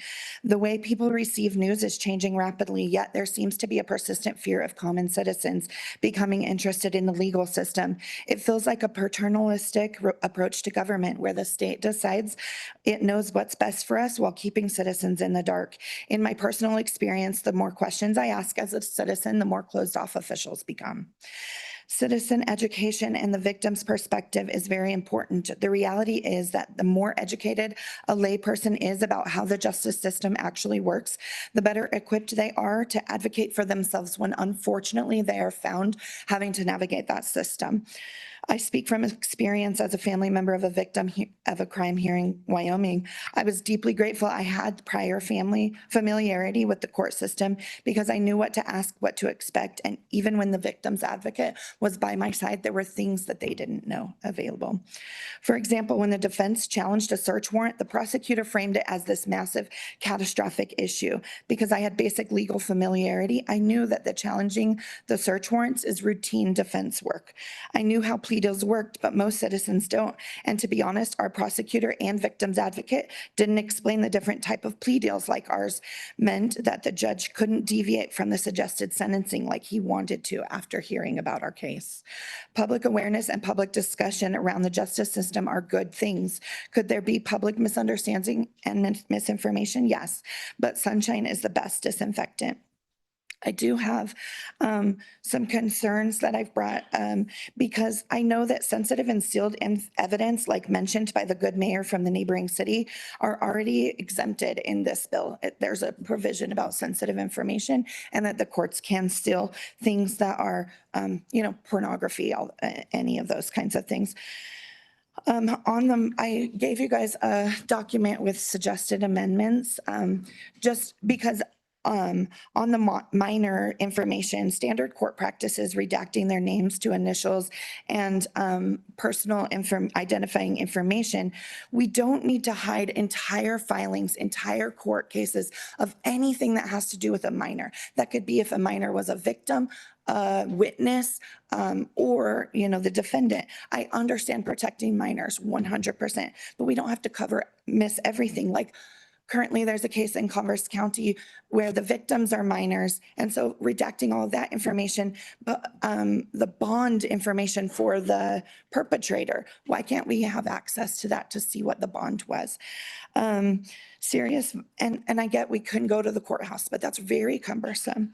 And same thing with sexual assault offenses. Serious violent crimes are precisely the cases that the community should monitor. We must know when the charges are filed, when bond is modified, and when plea deals are accepted, when cases are dropped, such as that current case in Converse County.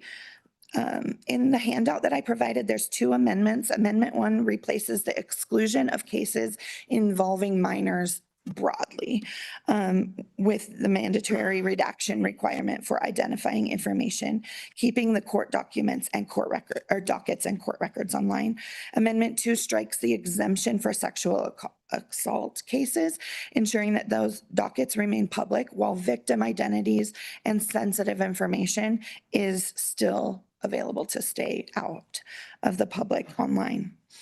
If we strip out every case involving minors or sexual offenses, the online portal will be reduced to displaying little more than traffic tickets and minor civil disputes. That's a waste of taxpayer investment. Our elected county attorneys and judges work for the people, but they don't comment on open cases or even closed cases. A lot of traditional local media have shut down and are not able to cover courtrooms. Court records are our only objective data. We can't evaluate whether prosecutors are being assertive or overly lax, or if police arrests lead to actual charges if we can't see the dockets and filings. Please don't let fear of technology shrink what is already legally public record and make citizens travel and spend every day checking the court terminal to see what's happening in our judicial system. Protect victim privacy through smart redaction, but keep the court records open to the people they serve. Thank you. Thank you, Ms. Sorensen. Co-Chairman Washit and Olson and committee members, I'm Kathy Holman of Glen Rock, Wyoming. Every time I have the honor of sitting in the room with you, I am reminded of the depth and breadth of my complete and utter lack of knowledge on a variety of topics. And I'm incredibly thankful for those around us today that are much more knowledgeable than I. I just have 2 brief statements I want to share with you. Firstly, just because something is timely, costly, and complicated doesn't mean that it's not a task worthy of being done. I would encourage you to think about the big picture and the end results of this process of refining this bill rather than how difficult it will be. Secondly, I've heard a lot of people sharing how this process can be used for nefarious purposes, word of the day, nefarious, or manipulated to cause harm. And I want to share with you as a victim that has been through the system that I personally found access to the audio files of our court case and written information from our case to be invaluable. I'm grateful that we had that option for our trial, and I am now aware that this is not often the case. We used audio from the judge to help advocate for stalking law changes that you were all pivotal in helping us accomplish. On a personal level, when you're a victim sitting in court, what occurs is often later simply a blur of emotions and sound bites, and your ability to remember facts and details is impacted by trauma and stress. I cannot emphasize enough to you how important it can be for victims to be able to go back and with support from mental health professionals, review those moments as part of their healing process. Thank you for your time. Thank you both for being here. Questions? Say that. Thank you, Bud. Anyone else on House Bill 93? Zoom, do we have a couple? We have Parker Jackson and Okay. Nathan Nicholas. Mr. Jackson, we're up against the clock, so please be brief, but tell us what you need us to hear. Thank you, Mr. Chairman. Parker Jackson, spoke with you in person yesterday. I apologize that I can't be there today. I'm a staff attorney with the Goldwater Institute, and we litigate all over the country in courts at every level. I don't know if we have done a case in all 50 states, but if not, we're getting very, very close. And I just wanted to kind of step back and remind the committee, without rehashing everything I talked about at the last meeting, as kind of why we're here. In our experience, Wyoming's judiciary is one of the least accessible and least transparent judicial branches of any state in the country. It's extremely difficult to get records. It's costly to get records, and it's almost impossible to access proceedings remotely, like we're doing today through this Zoom and YouTube option, which I greatly appreciate. And we're getting to a point where most legal work is not done in a brick and mortar office across the street from the courthouse. Most legal work now is done on the computer. It's done in people's homes. It's done on the road, and it's done through technology, and that's why the increase in tension here is we live in a technological age, and Wyoming has simply fallen behind both other states. And as I mentioned at the last meeting, we're almost 40 years behind the federal government on this issue. So while, yes, there will be some costs, and yes, there will be some bumps, and yes, we need to talk about exemptions, this is long overdue. And I would strongly encourage the committee to move forward with, accepting House Bill 93, at least as the starting framework for discussion, and going and using that as kind of the basic framework, adding and removing or tailoring exemptions where needed. Obviously, there's going to be questions about cost, but I don't think we need to throw the baby out with the bathwater here and try and start from scratch or try and kick this down, another year or 2 or 5 or however long. I mean, like I said, we are decades behind other states, including our neighboring states, and it's time that we address this basic transparency issue. Just a couple responses to some of the things that have been brought up. To Senator Kolb's question, there is no justification for $1 per page electronic records. It's very common for motions to be upwards of 50 pages with hundreds of pages of exhibits, and to charge a member of the public $300 or $400 for a single document that can be easily emailed is just not defensible in 2026. I think the bill has done a laudable effort at this point of trying to carve out information that's already currently subject to confidentiality provisions or is already subject to seal under court rules. And obviously, there's some specifics there. I did want to point out on the redaction question, this redaction issue is not going to be an overly burdensome task on behalf of court clerks and judges. And that's because the Wyoming rules on e-filing squarely place the obligation to redact sensitive information in the first instance on the filer and their attorney. So these documents that are going to the court system that should be redacted, it's on the onus is on the filer to protect their own sensitive information. We're not asking clerks and judges, except in the rare circumstance, and perhaps involving victims, which we're very sensitive to, and we definitely want to protect victim privacy. But if it's somebody that has, through their own actions, subjected themselves to the criminal justice system, or in the civil system, if they failed to resolve a civil dispute privately, they need to take the appropriate actions under the rules and under the statutes to redact their own information and not place that burden on the court system and on the clerks. There's a lot more I could go into, but in the interest of time, I'll just stand for any questions. And again, encourage you as a general matter to keep this discussion moving forward, and let's use the next meeting and the session to hammer out some of the specifics. Thank you, Mr. Jackson. Appreciate you being here today.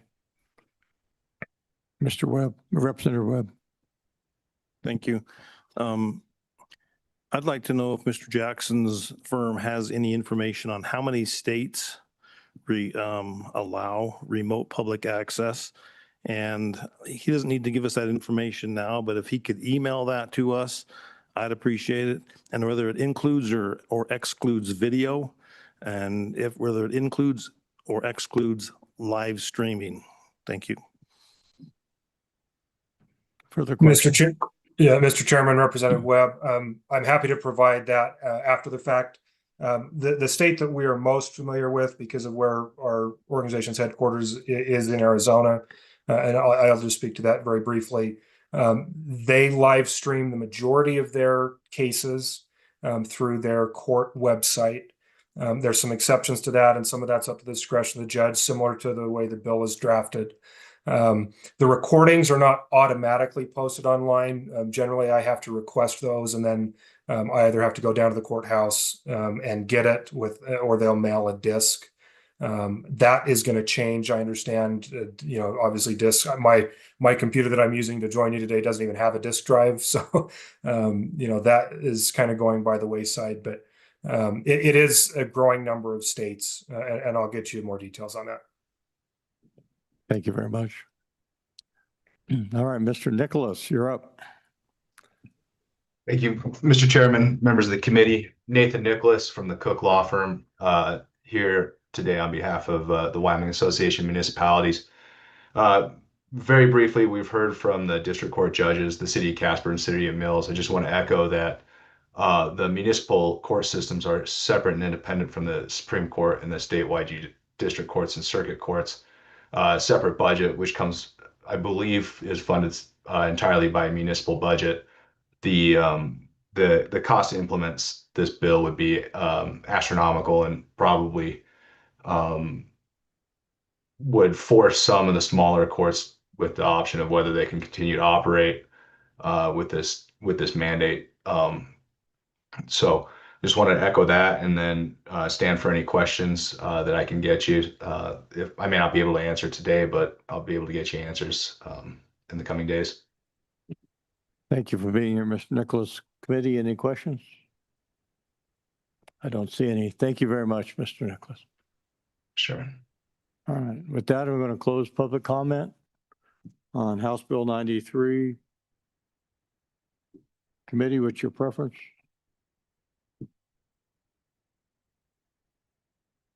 Moved by Senator Kolb, second by Representative Brady. Discussion? Amendments? Mr. Chairman.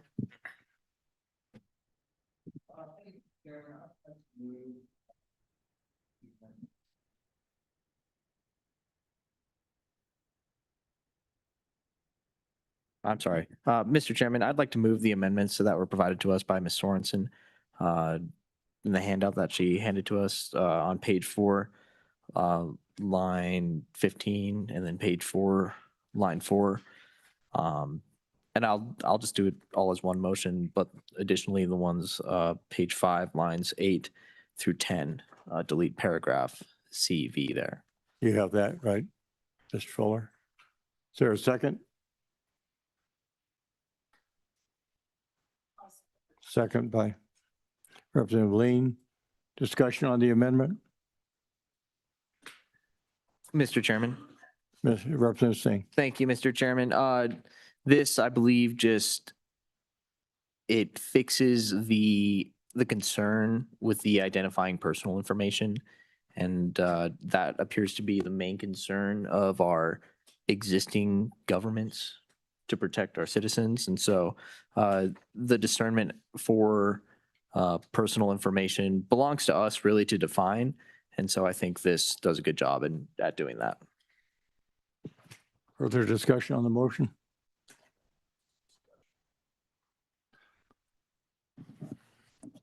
Senator Cole. Yeah, thank you, Mr. Chairman. Just, I understand that the reason it was brought forward and talked about, but the testimony clearly was a matter of convenience. Convenience not to go down to the courthouse, convenience. I think with all the good intentions this may have tried to address, it opens up many, many more problems. So I am not in favor of this amendment. Thank you, Mr. Chairman. Further discussion on the amendment?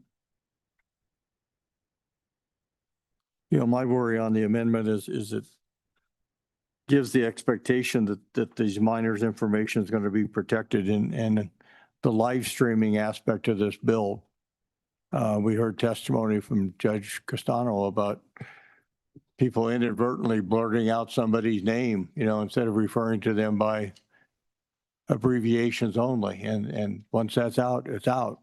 So the live stream aspect is very concerning to me. And so even though a paper record might have that information redacted or protected, the live stream, boy, I think it's a at-risk situation.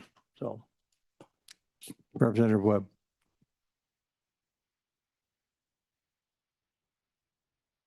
Thank you, Mr. Chairman, for bringing up live streaming. I read this a few days ago and I've tried to kind of look through here and do a search. Is live streaming even mentioned in this bill?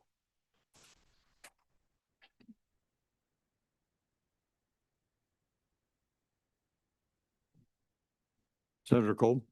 Yes, Mr. Chairman, page 7, line 9. Yes. Provide live, real-time audio and video streaming in the bill. Further comments? All right, all in favor of the motion on the amendment proposed, say aye. Aye. Those opposed, no? No. That amendment fails. Further amendments?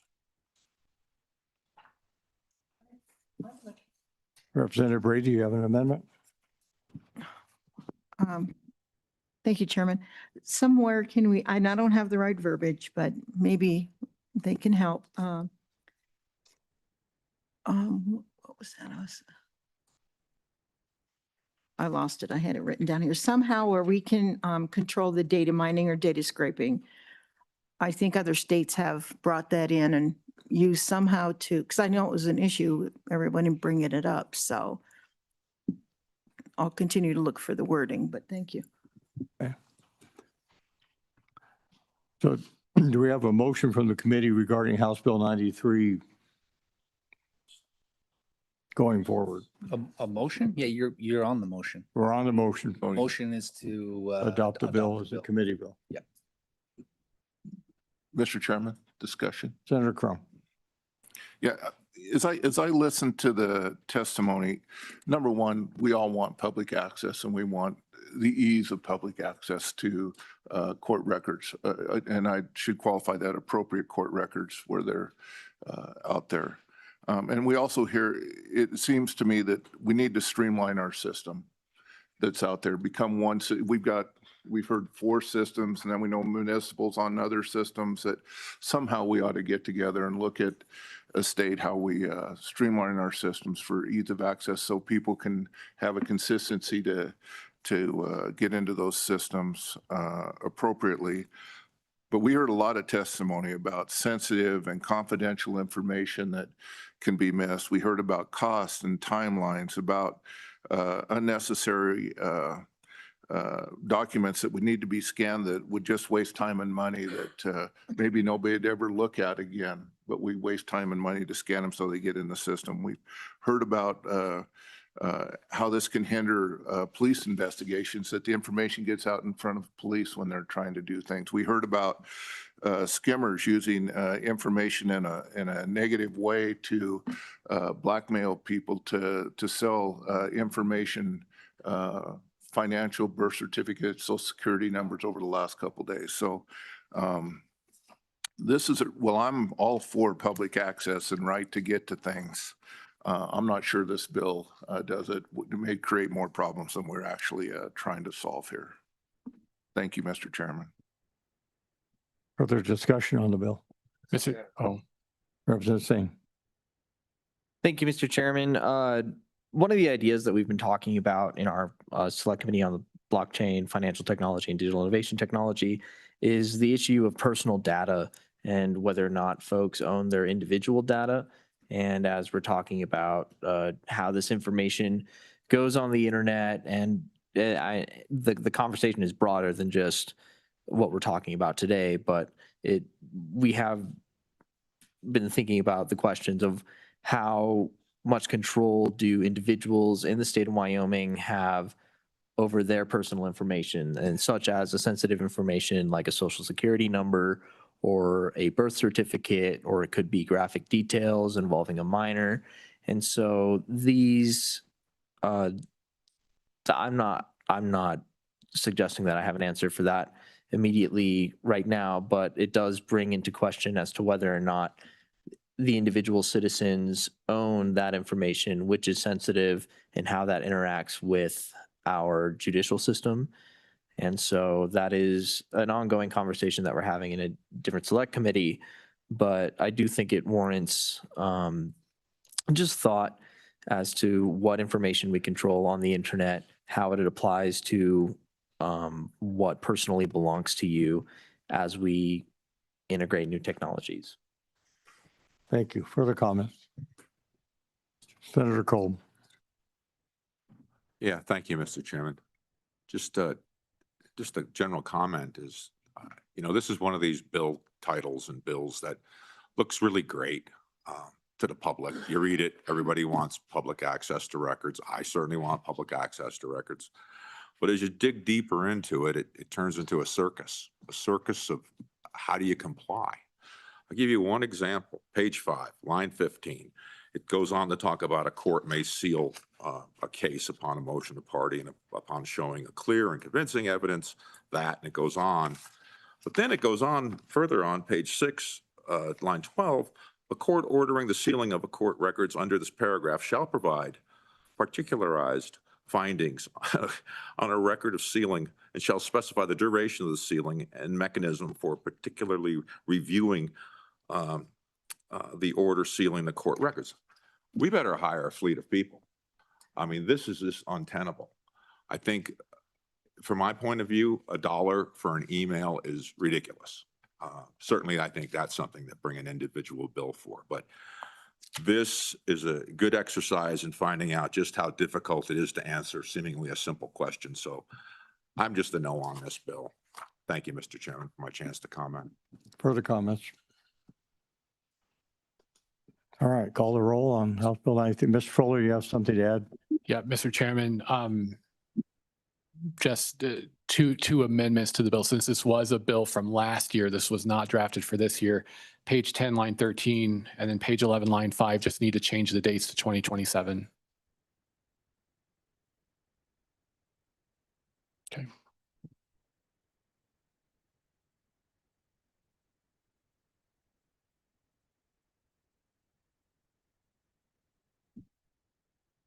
Mr. Chairman. Mr. Co-Chair. Yep, I'll make an amendment under section 5 there to change July 1, 2026 to effective immediately. Second. Okay. Any discussion on the amendment? All in favor of the amendment, say aye. Aye. Those opposed, no. No. That amendment carries. Right, how soon I can, so before I lay back down.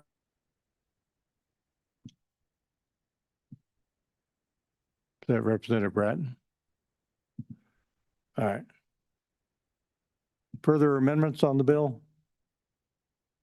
Seeing none, roll call on making House Bill 93 a 2027 Judiciary bill. Mr. Chairman, this is a roll call vote to sponsor 2026 House Bill 93 for the 2027 general session. Senator Craigo? No. Senator Crum? No. Senator Hicks? Excused. Senator Kolb? No. Representative Brady? Aye. Representative Bratton? No. Representative Chestek? No. Representative Filer?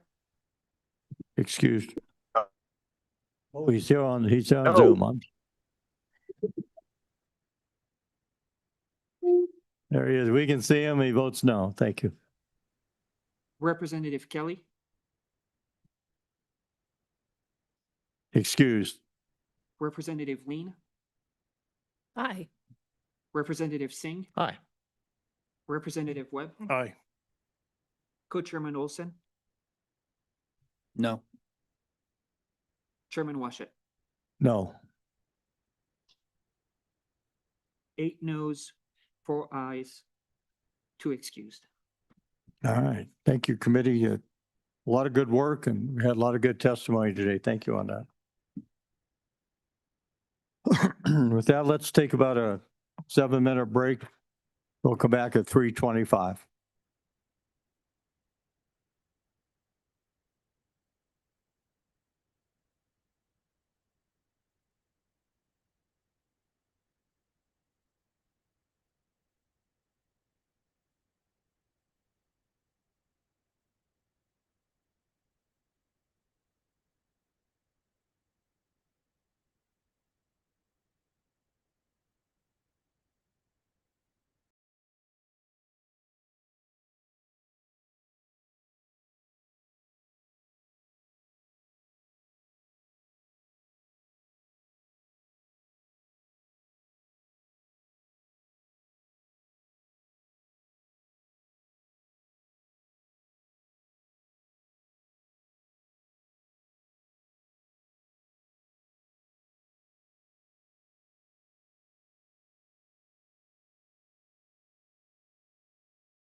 Welcome back, committee, back to the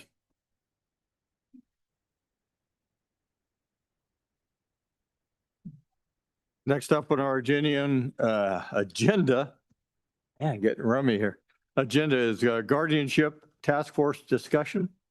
And we formed, you might remember, committee, we formed a task force at our last meeting to talk about some of these issues regarding guardianships, and they are with us now. So Representative Stivar, welcome. You want to introduce us and get us started?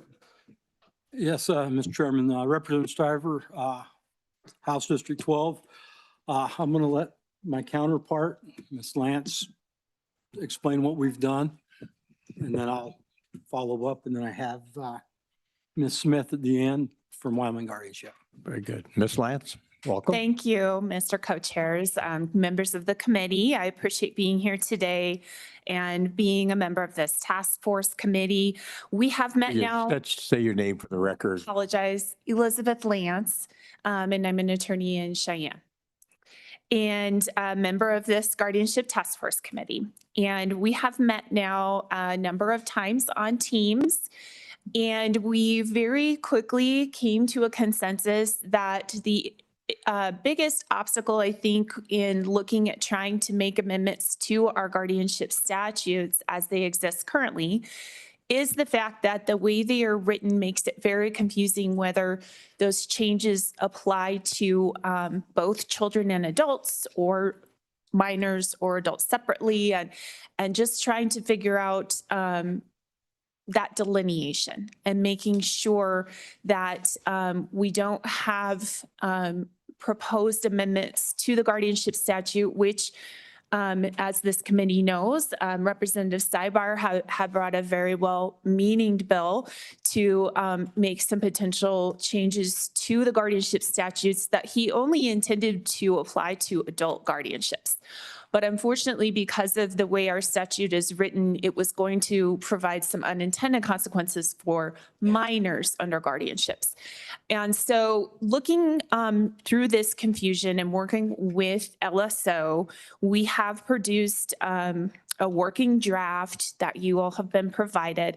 But the attempt on this working draft is to be able to delineate what parts of the guardianship statute are intended to apply only to minors and what parts of the guardianship statutes are intended to apply only to adults. This legislation then in and of itself does not create any new changes, as I apologize, Representative Stivar have been looking at working towards for adults specifically under guardianships.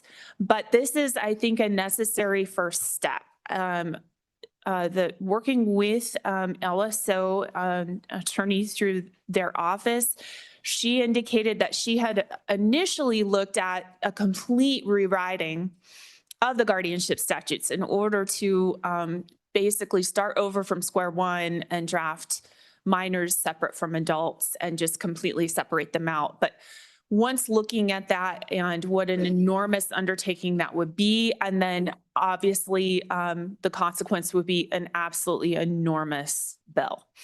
And that we all agreed was probably just not the most efficient way to start addressing wanting to make changes to the statutes, particularly changes that we are looking to make only towards adult guardianships. And so with that, this was the suggestion of the attorney through LSO in order to start trying to delineate between minors and adults in a more efficient way that creates a smaller bill that's more digestible. And then the idea being then other bills could be proposed moving forward that would make those changes applicable only to adults or only to minors moving forward. So that is the idea behind it. it, I believe you also received the spreadsheet. This was also created by LSO. This breaks down by each individual statute, whether currently those statutes apply to both adults and children, or whether they apply only to children or only to adults. And so that's the analysis that was undertaken in order to make this draft bill. In addition, we've begun then looking at, I think, the first change then we would look at that would need to come after or subsequent to hopefully this bill passing. And that would be looking at creating what we're calling a Bill of Rights for wards under the adult guardianship statutes. And that is similar to something that many states already have, a Bill of Rights for adults under guardianships. And that's just to ensure, because they are adults, we want to ensure that they have existing rights that are very clear, even though they are under the actual guardianship of another adult. And so that would be the direction that I feel the task force has consensus to move forward with as sort of the first proposal then to change the existing substance of the Wyoming statutes at this time. And I would defer to my colleagues. Thank you. And is it your ask that the Judiciary Committee sponsor that, or it's Representative Stiver going to carry it himself? Yes, Mr. Chairman, that's why we had it drafted to see if you guys would take it up, or it'd be an individual bill. And that's the thing. There's 127 statutes out there that deals with guardianship. 6 are strictly minors, 6 are strictly adults. And that's the thing, is if we could, this passes, then we can go in and actually change the statutes and work on the statutes that way, instead of coming up with a 269-page bill. We all know a 269-page bill will not pass. I mean, don't tempt me with a good time. Representative Barlow at the time, 2019, had a 269-page bill that worked on guardianship. That was my first full session. It never went anywhere. It was a draft bill. I've got it. It's very interesting reading. So that's what it is we'd like to see if the Judiciary would take this on as a committee bill. And then as the task force works on this, the Bill of Rights and other things, the committee we've met 6 times, 6 or 7, and it's been really good. First off, we had a lot of people, and it's dropped down because of schedules and stuff, but it's not been contentious. Everybody's been able to put in, and we've had great discussions. It's been a really good task force to be on. And you think the bill drafter is pretty much ready to go as is? I believe the bill draft is ready to go as is, because if you look at the bill, section 1, it'll create section 3.1.112 guardianship for minors, and section 3.1.113 was guardianship for adults, and then section 3.1.4 is where everything's kept under both. So as we go through and tweak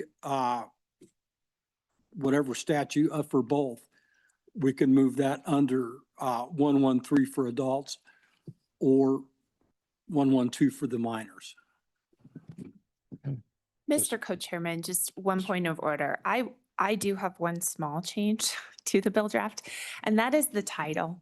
The title, as it's written right now, only speaks towards minors. And obviously what we're looking at is trying to separate both minors and adults. And so I'm concerned that this doesn't mention adults. My suggestion for a fix would be to remove the language of minors and actually just make it more broad and have the title be guardianship - applicability of laws. I think that would clarify that. That's just a suggestion I had and spoke with LSO about it. She didn't seem to have any objection to that suggestion. Very good. Ms. Smith? Chairman Committee. I'm Emily Smith. I'm the CEO of Wyoming Guardianship Corporation and on the task force. And in the interest of brevity, I would just echo everything. Oh, absolutely. How's that better? No one's ever said I was too quiet before. So in the interest of brevity, I agree with everything Representative Stivar and Ms. Lance just said. The task force is very clear that this is what needs to be done to go forward and make any subsequent changes at a later date. So in any way, if we want to change the guardianship statutes or update them, which they sorely need, we will have to, in some fashion, separate out minors from adults. And this seems to be a good way to do this. Very good. Thank you all. Is there anyone else in the room wanting to testify on this or any closing comments? Yep. For Senator Craigo. Just a quick question, Mr. Chairman. Thank you. Do we expect any more bills to come out of the task force for this session, or will that be something you all work on in the next interim? Yeah, Chairman, Senator Craigo. Yes, there'll probably be the Bill of Rights, but it'll be watched and as the task force keeps going, is we're going to try to meet every couple of weeks just to have the conversation and keep this going to make sure that we're staying on top. But very good. Further questions? Thank you all. Is there anyone on Zoom for this topic? And anyone else in the room on this topic? All right, we'll go Zoom. Yes, so my name is Faith McCrory. I'm an LCSW, and I just want to say that, yes, the committee has been working very well and very diligently together. There's been a lot of good communication, and I obviously support everything that Representative Stivar and Ms. Lance said, as well as Emily. I feel like we've put some good work into this. Thank you, Ms. McCurry. Appreciate that. So I think, Mr. Fuller, can we just add that to the agenda for October, that bill draft, and we'll finalize it in October for any interest of time? I'd like to move this bill. You want to move it? I think we're ready. All right. It's primed and ready. All right, we have a motion to move. Mr. Chairman, would you like me to go over the bill? Yeah, why don't you go over it real quick? And Yep. So 27 also 116 draft 0.5 guardianship of minors, applicability of laws 13-01 in the online meeting materials. Mr. Chairman, Ms. Lance made the suggestion that I would just for the catch title say guardianships, applicability of laws. The bill title itself, which is the one that is of constitutional import, does reference both minors and adults. So I think that portion is good. So this creates 3 new sections of law in the general provisions of Title III, which concerns guardianships. So page 1, line 10, 3.1.112 would specify that the following statutes that apply only to guardianships for minors. And so those are 3.1.102. That section concerns the consent to jurisdiction. And that section already has separate language that says if we're talking about adults, you go to a different chapter of the guardianship statutes. Then the next reference is 3.2.110. This concerns the appointment of the Department of Health or the Department of Family Services as a guardian. And that language in that section generally concerns minors. Then 3.2.301 through 3.2.303 concern temporary guardianships for medical, educational, and dental purposes. And then the last section concerns evidentiary standard for the necessity of the appointment of a guardianship for minors. Then page 2, line 4, the new section 3.1.113 for guardianships for adults just provides that section 3.6.107, which is the evidentiary standard for the appointment of a guardianship for adults, and then chapter 8, which is the Uniform Adult Guardianship Act. Those provisions apply only to guardianships for adults. Then 3.1.114 is a new section that just says unless otherwise provided in those first two created sections, all the other statutes apply to guardianships for both adults and minors. The staff comment, I think, has already been discussed. The alternative to this approach would be basically an amendment of the applicable provisions of Title III with a new chapter that would be separate for either adults or minors. Effective July 1st, 2027. With that, Mr. Chairman, happy to answer any questions. Questions from Mr. Fuller? Mr. Co-Chairman. Thank you. Mr. Fuller, based on what you described, it appears that the statutes that have been separated out for minors make it pretty clear that they're for minors. My question is, in the everything else category, are we confident that all of those statutes actually apply in both scenarios? Or is it just that, is it possible that some of them don't speak to it, so we don't know and we're just putting them in this catch-all category? Or what analysis was done to make sure that they apply to both? Mr. Fuller. Mr. Chairman, Chairman Olson, I would actually defer to the members of the working group who discussed that consideration. My understanding of those sections, they generally would not refer to either child or adult. They're meant to apply to just guardianships in general. Representative Stiver. Yes, Mr. Chairman, Senator Olson. The spreadsheet with the 127, this was done by Miss Collins, Savannah Collins with the LSO. She's the one that broke this down for us and said, this is what's for kids, this is what's adults. Everything is considered both. So that's where this spreadsheet came from, sir. Mr. Co-Chairman. Yes, thank you. And it's fine. I don't think it's a huge deal because the way we've now structured our statutes with this bill, if we find something that should have fit in one category, we can always move it into another category. So it's not the end of the world. That was helpful. I just wanted to know what the analysis was. Okay. Thank you. Thank you. Further questions from Mr. Fuller? Roll call on this.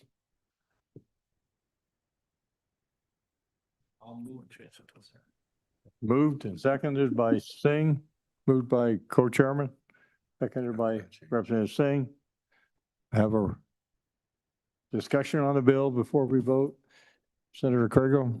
Mr. Chairman, I don't know if we need to formally change the title by amendment, or if so, I'll just make that motion pursuant to the language already provided by Mr. Fuller. Second to the amendment, second by Crum.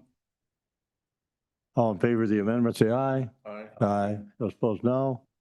All right, roll call vote. Mr. Chairman, this is a roll call vote to sponsor 27 LSO 116. Senator Crago. Aye. If amended. Senator Crum. Aye. Senator Hicks. Excused. Senator Kolb. Aye. Representative Brady. Aye. Representative Bratton.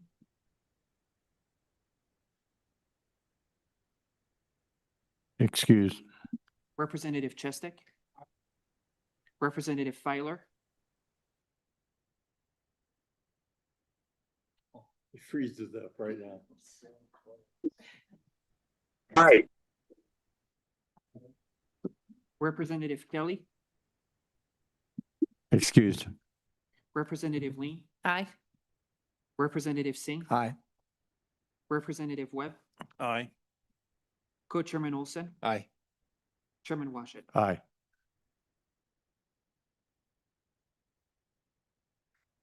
Eleven ayes, 3 excused. Very good. Thank you, committee.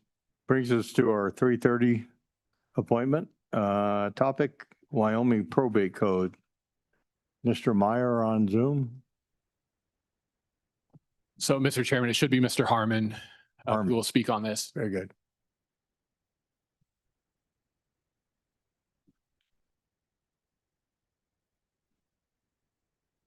Mr. Harmon, are you out there?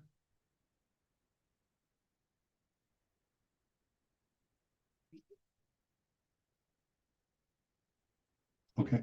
Mr. Chair, can you hear me now? I can hear you now. I can't see you, but I can hear you. Okay, that maybe not seeing me is a good thing. I'm not sure why my camera's not working, but Mr. Chair, Mr. Co-Chair, and committee members. Oh, I'll start my video right now. There we go. There you are. Thank you. So Mr. Chair, Mr. Co-Chair, and committee members, my name is Lance Harmon. I'm an attorney in Cheyenne, Wyoming, that practices primarily in estate planning and probate. Just wanted to provide you a quick update on where we were with our committee, that our objective is to complete a comprehensive review of the Wyoming probate code and provide this committee with our recommendations to clean up some of the code provisions, perhaps simplify those and streamline those. We have 15 members of our committee that are actively working on reviewing the code, making recommendations. We meet usually about every 6 weeks via Zoom. Our next meeting is scheduled for August 21st, upcoming. Thus far, we have been working on chapters 1 through 6 of the probate code. We've had some very good discussions, some great ideas that have come up. We're working on implementing proposed language for those. We have also assigned the remaining chapters of the probate code, chapter 7 through 18, and all of their sub-articles to members of the committee, and we're in the process of reviewing those. We had hoped to have those reviewed by our upcoming meeting, but I can tell you that some of the committee members have reached out and indicated they would not be able to have their review done at that point in time. But we are pushing forward. We do have Judge Blumel, who's serving on that committee with us, has been providing very good insight from a court perspective on things that we may want to look at. And so we're continuing to move forward. We're hoping to have some written materials for this committee, perhaps by October, if that's possible, if not at your next committee meeting. So I'm certainly willing to stand for any questions that you may have at this time. Committee, any questions for Mr. Harmon? Mr. Co-Chairman. Yes, thank you, Mr. Co-Chairman. Mr. Harmon, just, I know we've talked about this, but I just want to make sure we're on the same page between the subgroup and the committee. I don't think there's a huge rush for you to get written materials to us by October, because based on what I've seen from the spreadsheet, it's pretty substantial, and you continue to add to it. So my guess is the bill would be pretty substantial, and it might be too much of a lift for us to take up with one meeting. Maybe not, but it's kind of my feeling that I kind of feel that way. So this to me feels like we're going to end up carrying this over into the next interim. So just want to put that out there so you don't feel extreme pressure to get something to us by October. If there's something for us to look at, that'd be fantastic. But those are kind of my thoughts. Absolutely. Thank you, Senator Olson. I agree with you completely. I think we're trying to work this through as timely as possible, but I think it's in everyone's best interest to make sure what we have is a comprehensive plan moving forward rather than piecemealing this together. And if we can have the time that's needed to come up with a really good product to address the issues that have been brought before the committee. Thank you. Further questions for Mr. Harmon? Seeing none, do appreciate the update today. Thank you very much. Thank you for your time. All right, that brings us back, committee, to the 2 remaining traffic law enforcement issues carried over from yesterday.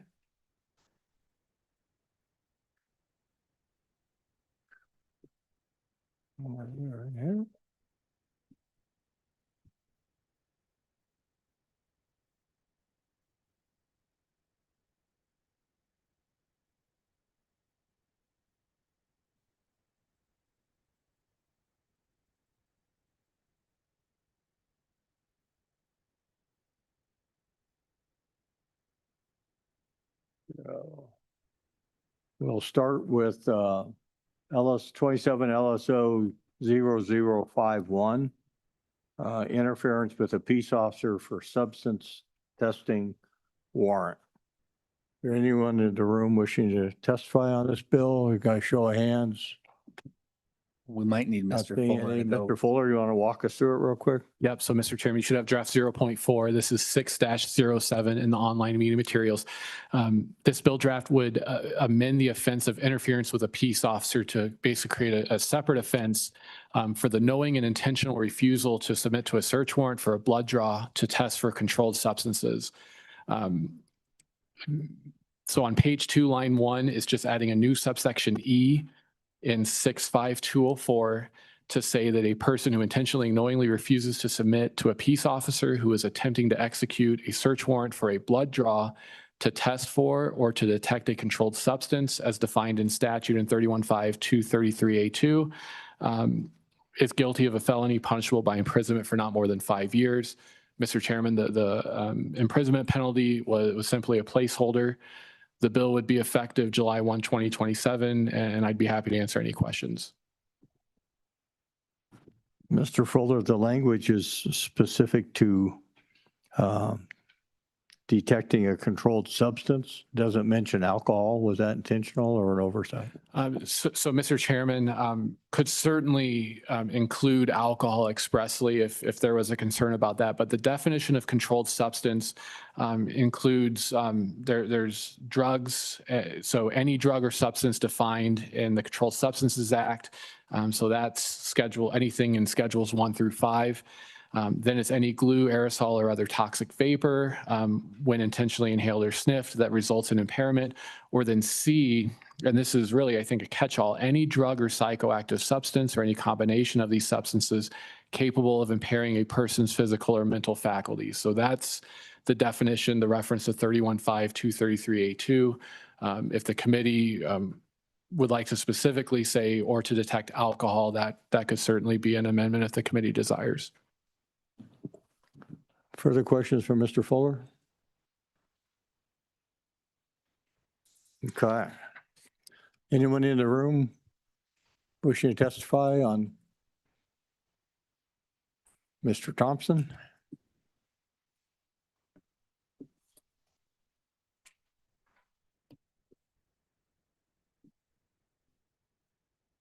Thank you, Mr. Chairman. My name is Alan Thompson, the Executive Director of WASCOP, the Chiefs and Sheriffs Association. And at our last meeting, I was requested to ask what our law enforcement agencies across the state are doing pursuant to refusals. And the answer to that question is that it's wide-ranging.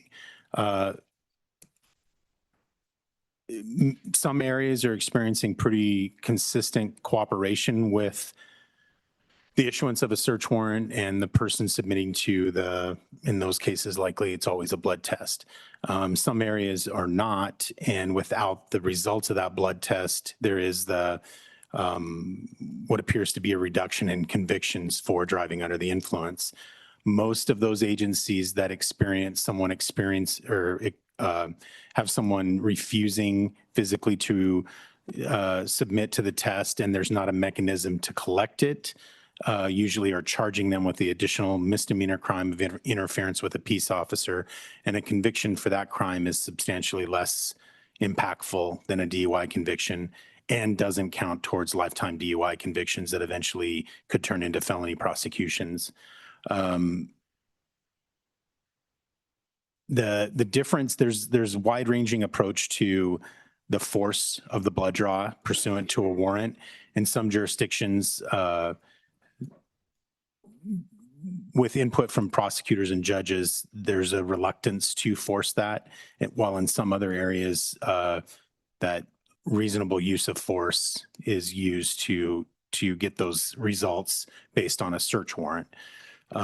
So we don't have a consistent answer for that, but the simple answer is this bill, if applied to all controlled or all substances ingested or all substances, including alcohol and controlled substances, would likely strongly encourage the person to submit to the chemical testing based on the penalty here. But I would like to also mention, as you debate the penalty in this bill, we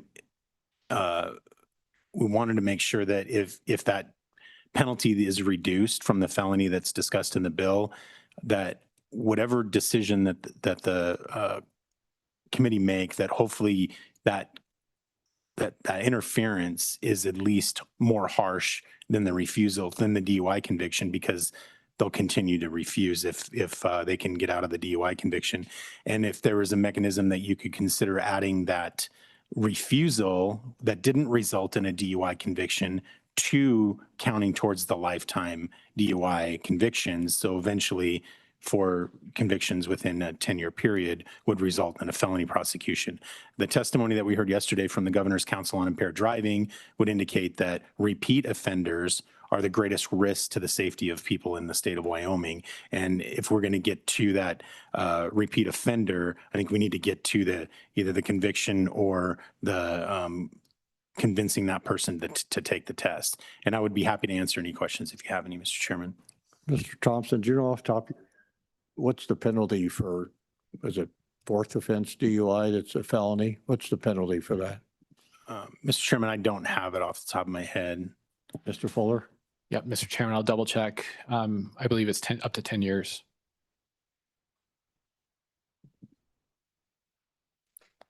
I'm thinking it was one of those 2-year felonies, but I don't think so. I was just thinking if somebody was facing a potential felony conviction on a repeat offense and they refused to submit to the search warrant, we'd want the penalty to be at least that high. Yeah, Mr. Co-Chairman. Mr. Co-Chairman. I think, yeah, we can play with that number. I think to your point, Mr. Thompson, the first offense DUI is a misdemeanor of 6 months. So as long as we keep it at the felony level, I think, one, it being a felony, but two, it will be more than 6 months will be there, right? I don't know about keeping it more than a 10th than a fourth offense. If it's 10 years, that's pretty aggressive. And Mr. Chairman, my apologies, it's up to 7 years. 7 Up years. to 7 years. Wow. Yeah. So. Mr. Representative Singh. Thank you. I'm Mr. doing a lot Chairman. of mistering this afternoon. Thank you, Mr. Chairman. This is a question for Mr. Fuller, but how would what would be the consequence of being in violation of 65204A? As opposed to because this bill is introducing language for a specific crime, which is different from the rest of the language in the statute. And so how does that compare if you were to violate A through D? Yep. So Mr. Fuller. Mr. Chairman, Representative Singh, 65204A is a misdemeanor if you're resisting arrest. If you knowingly obstruct, impede, or interfere with or resist arrest. So in theory, if you're obstructing, impeding, or interfering with that officer in the performance of those duties, subsection E could also be a violation of subsection A as well. And then I think at that point, it's a decision of the state and how that would be charged. Subsection B requires causing bodily injury to the peace officer engaged in those duties, and that would be a felony up to 10 years. Subsection C is the disarming of a peace officer, and that's up to 5 years. Representative Singh, does that answer your question? Thank you, Mr. Chairman.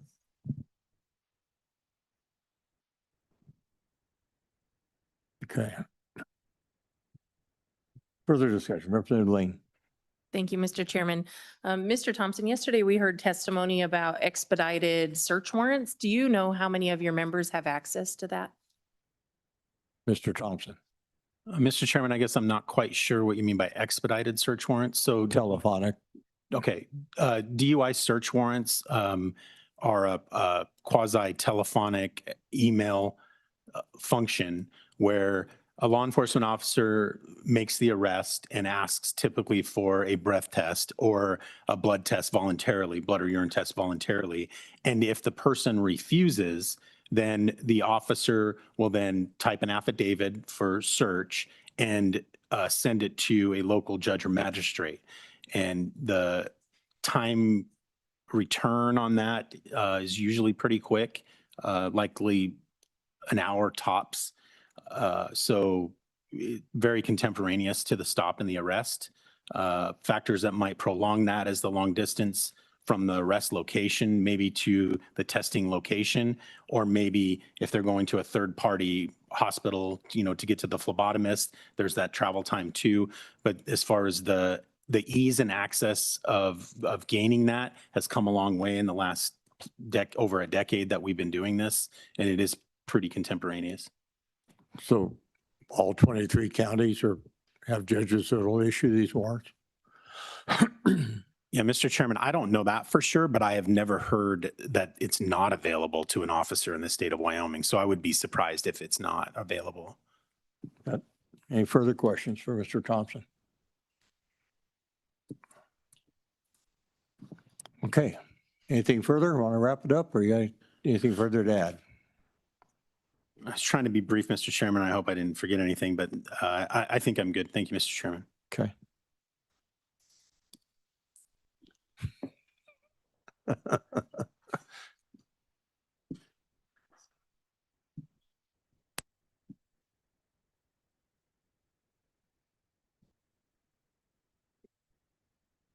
Was it Captain?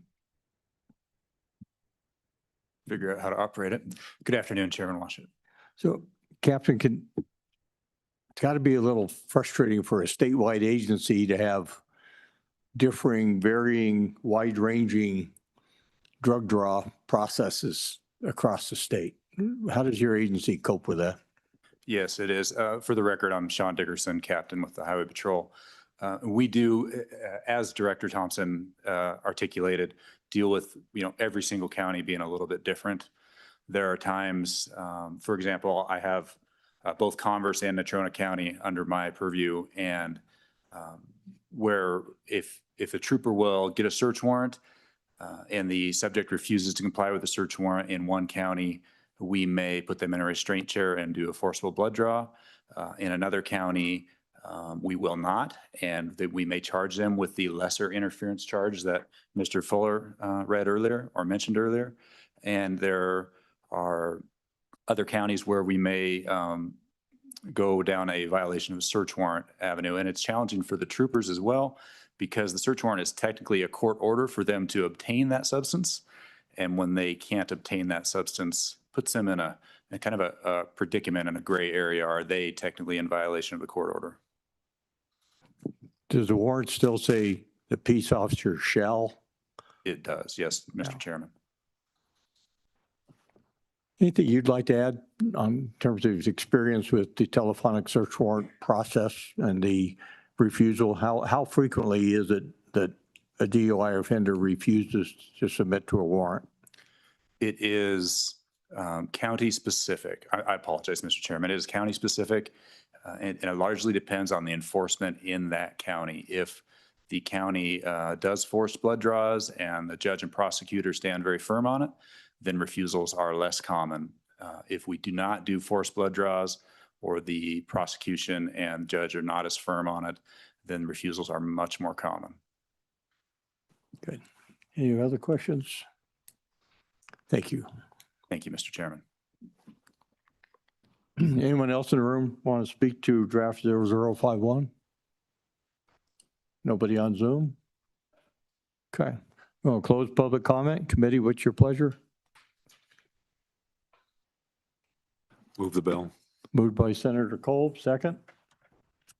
Second by Senator Crago. Mr. Co-Chairman. Mr. Co-Chairman. Yes. Thinking about an amendment here. With respect to the controlled substance statute being cited, I would feel more comfortable if we include alcohol or controlled substance. I feel like alcohol is separately defined under 31-7-102. So it bears a separate definition. And so at some point in time, it's purposeful in the statutes to have a controlled substance definition and the alcohol definition. I agree with Mr. Fuller's analysis that it probably does fit under it, but I just don't want any ambiguity. So I think to play it safe, we should include alcohol. And I don't know, Mr. Fuller, if we need to reference that exact statute for definition of alcohol, or if it's safe to just say alcohol. Yeah, Mr. Chairman, Chairman Olson, at least, and I was looking at 31.5.233, which is the DUI statute, and it just defines alcohol as any substance or substances containing any form of alcohol. I think the plain language of alcohol, my thought would be it's clear, but would defer to the committee. Okay. We have a second on the amendment. We'll just go with plain language will be my amendment. Okay, plain language of alcohol added. Is there a second by Craigo? Discussion on the amendment? All in favor of the amendment, say aye. Aye. Those opposed, no. The amendment carries. Further amendments? Mr. Chairman. Jeez. Representative saying my apologies. Thank you, Mr. Chairman. I would like to make an amendment to, instead of having this bill be its own section E, and have it be a felony punishable by imprisonment of not more than 5 years, I would like to instead insert that language into section A of 65204 and essentially make it a misdemeanor of $1,000, of not more than $1,000, and imprisonment of not more than 1 year. Is there a second? No second. Further amendments?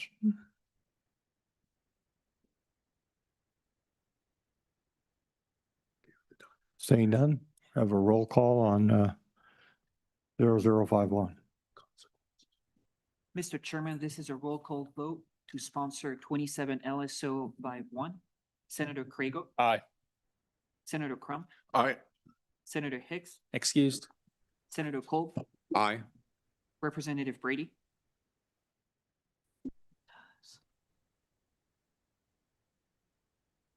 Aye. Representative Breton.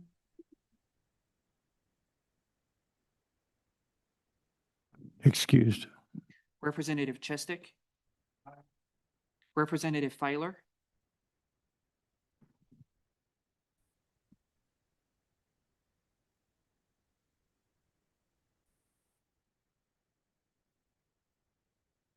Representative Filer.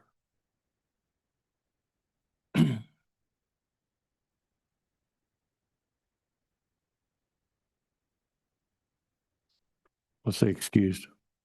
Representative Kelly. Excused. Representative Lean. No. Representative Singh. No. Aye. No. Representative Webb. Aye. Co-Chairman Olson. Aye. Chairman Washit. Aye. 8 ayes, 2 noes, 4 excused. May I please change my vote to no? Yes. Thank you. 7 ayes. So Mr. Chairman, under the rules of the committee, by vote of the House, that motion fails on a 3-3 divided vote. Was that Representative Filer changing his vote? Yes. Aye. I was trying to do it earlier, but it went by for some reason. Does that change the outcome, Mr. Fuller? So Mr. Chairman, with that, the motion would carry. Okay. Thank you very much. And that takes us now to our last topic of the day. Somewhere in my pile.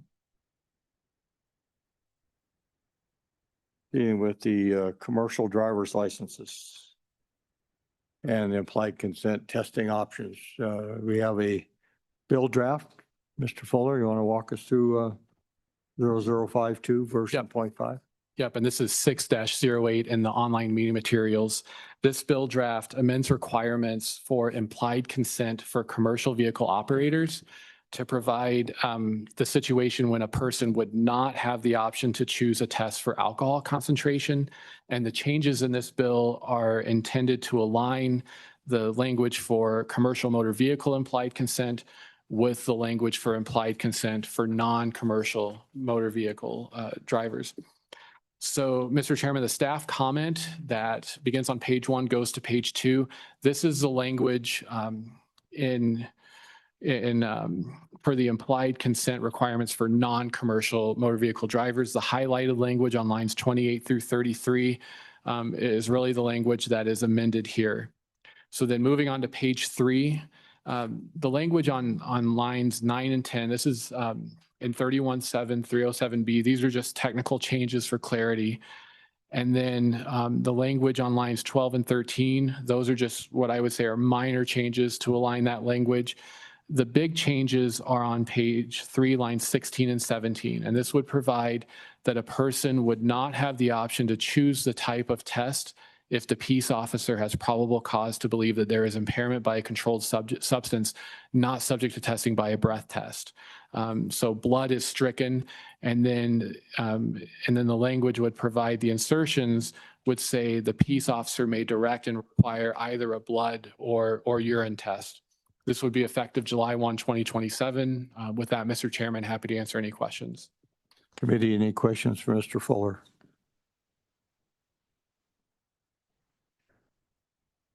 Senator Cole. Yeah, thank you, Mr. Chairman. This probably goes to Mr. Fuller. So this would imply if you have a commercial driver's license while operating a non-commercial vehicle, this would apply to you, Mr. Fuller? Mr. Fuller.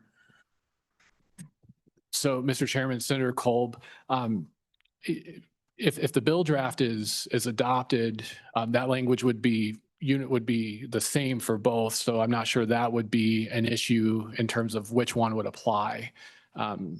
This provision is in that dealing with the commercial motor vehicles, which, and if you look on page 3, lines 4 and 5, the driver was driving or in actual physical control of a commercial motor vehicle. So if a person with a CDL is driving a non-commercial vehicle, they would be under that statute, I would think, on page 2, which is existing law. Let's follow up. So, Mr. Fuller, I could then think that it was just a catch-all now to make sure that commercial and non-commercial drivers would be under the same rules. So, Mr. Chairman, Senator Kolb, yes, the intent of the bill draft is to align the language between the two. And for purposes of this bill draft, it would allow that peace officer, if they determine that there's impairment and it's not subject to testing by a breath test, then the peace officer could direct a blood or urine test as determined by the peace officer. Further questions, Mr. Fuller? Representative Lean. Thank you, Mr. Chairman. Mr. Fuller, am I correct in the understanding there would be no search warrant necessary? Mr. Fuller. So Mr. Chairman, Representative Lean, under the implied consent laws, by operating that vehicle, you impliedly consent to these tests. I think the way Mr. Thompson could perhaps elucidate more, but I think the way it would work is then if a peace officer directs that test, it's refused. I think at that point, the officer goes to secure a search warrant. Follow up. Thank you, Mr. Chairman. I'm just wondering how this interacts with Article 1, Section 4, where it talks about security against search and seizure, and a person is secure in their person as well. Would this violate our Wyoming Constitution? Mr. Chairman, Representative Lean, I would have to do some more digging into that question.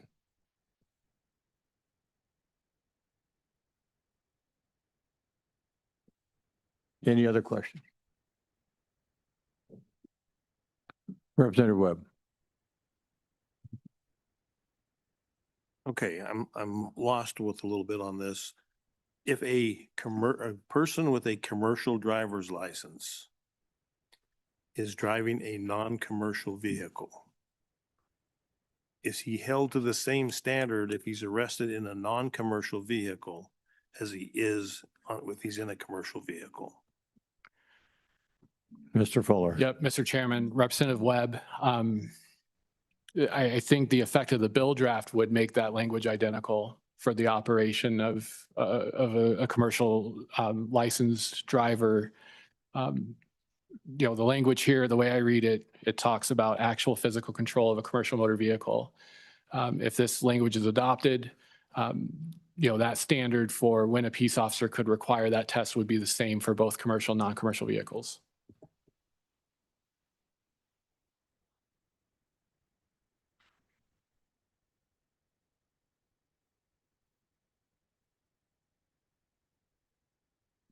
Further directions for Mr. Fuller? Questions? Okay, now, is there anyone in the room wishing to testify with regards to this bill draft? Mr. Thompson? Thank you, Mr. Chairman. Alan Thompson with Wascott, the Chiefs and Sheriffs Association. Just to answer some of the questions that were asked earlier, if a person that holds a commercial driver's license is driving a personal vehicle not for commercial purposes, the DUI statute and implied consent for a regular driver would apply to them, and they would be advised of the implied consent in the state of Wyoming, and the investigation would proceed based on that 0.08 level or controlled substances that would indicate that they're unsafe to operate a motor vehicle. If they are driving a commercial vehicle, then this implied consent advisement, which is slightly different, and the alcohol concentration is different. It's a 0.04 instead of a 0.08.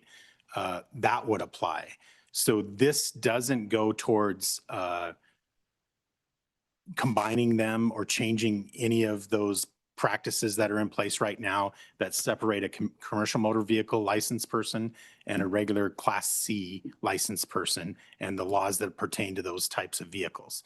All this does is clean up the language to make it consistent in each of them, whereas 30 years ago, urine testing was more applicable for certain controlled substances, and technology has changed. And so this just puts that ability for an officer where they would make the arrest, they typically offer the breath test, and that's all that's needed. They comply with the breath test. But if that officer suspects a controlled substance that cannot be detected by the breath test, then with a regular driver's license, they can request a blood test, because that blood test specifically tests for all the things that we need to show based on our investigation would indicate that they're under the influence of. This just makes that language the same for someone driving a commercial motor vehicle. So if someone is arrested and given implied consent and they blow zeros on the breath test, they voluntarily comply with the implied consent, they take the breath test and they get zeros. Can the officer at that point then command them for a chemical test of blood or urine because they're zeros?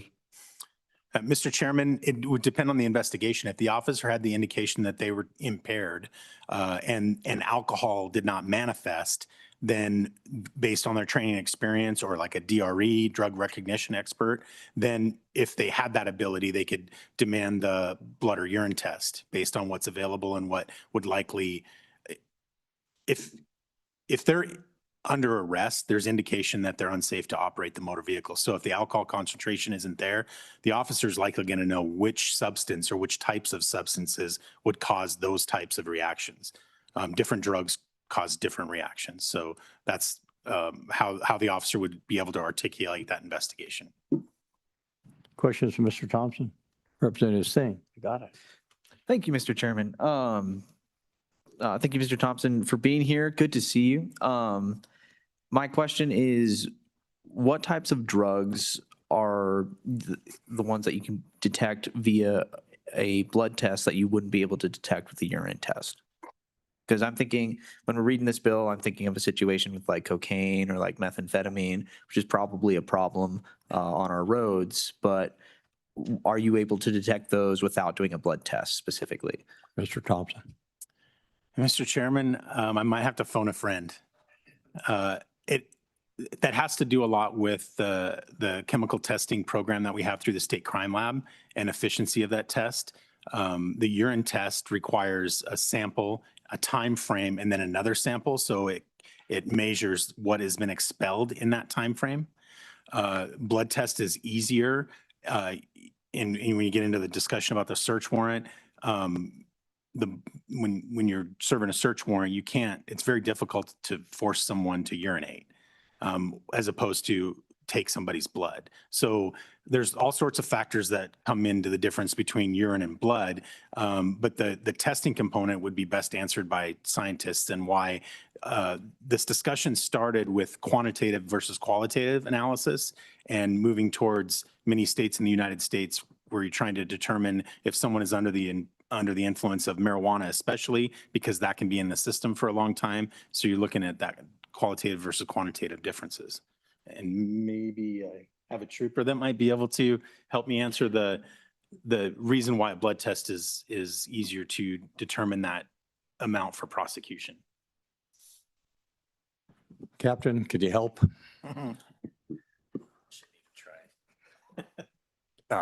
Chairman Washit, Representative Singh. Actually, I think Director. Need you to introduce yourself. Oh, I apologize. Captain Sean Dickerson. I think Director Thompson did a phenomenal job, and I don't know that I can add anything to what he said. Representative Lean. Thank you, Stay where Mr. you're at. Thank you, Mr. Chairman. My question has to do with technology in the drug testing world with the blood test versus urine test. What about hair follicles? Is our crime lab moving towards that? Is that something that the police force or peace officers are looking into? Where are we at with that? Mr. Thompson. Yeah, Mr. Chairman, it has been several years since I've worked a DUI investigation, but my understanding of hair follicle testing is a past usage. And when I was using those testing for certain investigations, that indicates exposure to controlled substance in the past, not a quantitative amount like we're looking at a 0.08 or higher. That quantitative amount is what's important for the DUI, and it has to be contemporaneous to the DUI. They have to be under the influence of the substance at the time, and that's what we need to prove in court. Senator Kolb. Yeah, thank you, Mr. Chairman. This may be a YDOT question, but the DUI levels that are, or maybe the captain could answer it, I don't know, but the DUI levels that are considered for operating a non-commercial vehicle while holding a CDL, are they the same as if you were driving a commercial vehicle, or are they at the levels for a Class C license? Captain. Representative or Chairman Washit, Senator Kolb. I would actually want to refer to the statute book, and Mr. Fuller might have that in front of him. I believe that it would be the same as if you were operating under a Class C.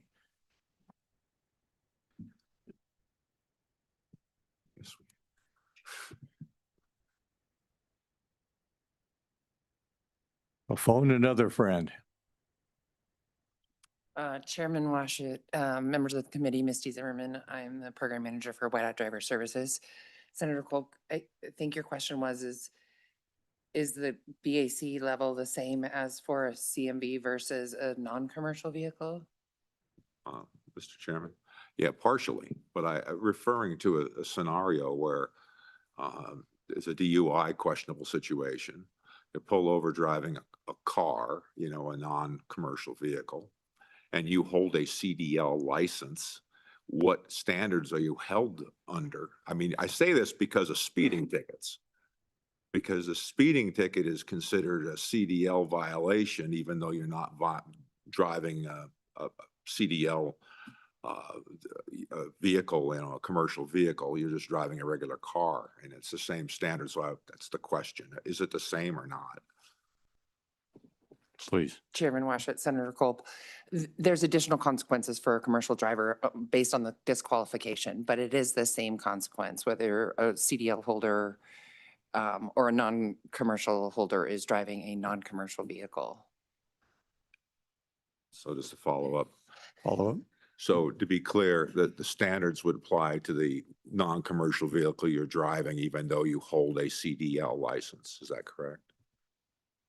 That is correct. Senator Craigo, you want to chime in? Just want to make sure we're asking the right questions so that I think his question is does the 0.04 apply or does 0.08 apply, which Mr. Thompson talked about it earlier, but I believe it's 0.08 if you're driving a regular car, correct? Chairman Washut, it's about three stooges up here today, sorry. Chairman Washut, Senator Craigo, you are correct. 0.08 as a non-commercial or CDL holder in a non-commercial vehicle. But a DUI conviction in his private vehicle will have some ramifications for his commercial driver's license, correct? Chairman Washut, you are correct. Yeah. Further questions for any of the three experts before us? All right. Thank you all for being here. Appreciate it. Yeah. Oh, Representative Lean. Thank you, Mr. Chairman. My question is about the crime labs, that if you anticipate there to be more blood draws or urine or testing that needs done, do we have adequate staff and equipment to be able to handle that? Mr. Thompson. Yeah, Mr. Chairman, we have in the last several years had a lot of changes in that. It moved from chemical testing in the Department of Health to the crime lab as part of our other evidence submissions. And there was at times some pretty long waits for that. It's my understanding that that's pretty consistently around a few weeks, 4-week time period. And it suffices for prosecution purposes and things like that. So I think that we're steadily holding our own in that realm right now in Wyoming. One more. Any further questions? Saying none, thank you both. Mr. Chairman, I'd like to add, you asked me about the blue envelope program. So when Yes. you're done, I'd like to give you information on that before we leave too. Okay, thank you. All right, anyone else on Zoom or in the room to testify on this bill draft? Committee, what's your pleasure? We're going to close public comment. Committee? Moved by Senator Craigo. Is there a second? Second by Senator Kolb. Any amendments? Senator Crum. Yes, Mr. Chairman, just, I guess, making consistency throughout the bill. On line, let's see, page 2, line number 8 and 9, it talks about alcohol concentration and a controlled substance. And then the same thing happens basically on line 6 of page 3, but on line 30 of page 2 and line 15 of page 3, it just says controlled substance. So I'm wondering, kind of back where Mr. Craigo or Senator Craigo was earlier, should we add alcohol on both those places to make them consistent or not? Or just controlled substance in those places? Well, I think that page 2 is existing statute language and page 3 is the draft, correct? Senator Craigo. Thank you, Mr. Chairman. So I think we heard testimony earlier that this is sort of a little bit of antiquated language because it comes from the old days where certain drugs were only tested by urine and it doesn't really apply to alcohol. Okay. So that's why it only references controlled substances versus controlled substances and alcohol. So I think it's written the way it should be. In both places. In both places. Mr. yeah. Chairman, thank you. Further amendments? Seeing none? Discussion on the bill? Representative Lee? Thank you, Mr. Chairman. I am concerned about Article 1, Section 4, and that if we're giving the authority to the peace officer versus requiring a search warrant, if we are costing liberty to our individuals in Wyoming by that.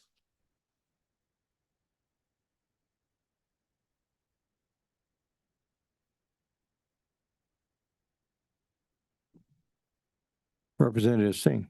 Thank you, Mr. Chairman. I would be remiss if I did not say that I think it's a stretch to say that the government is entitled to blood.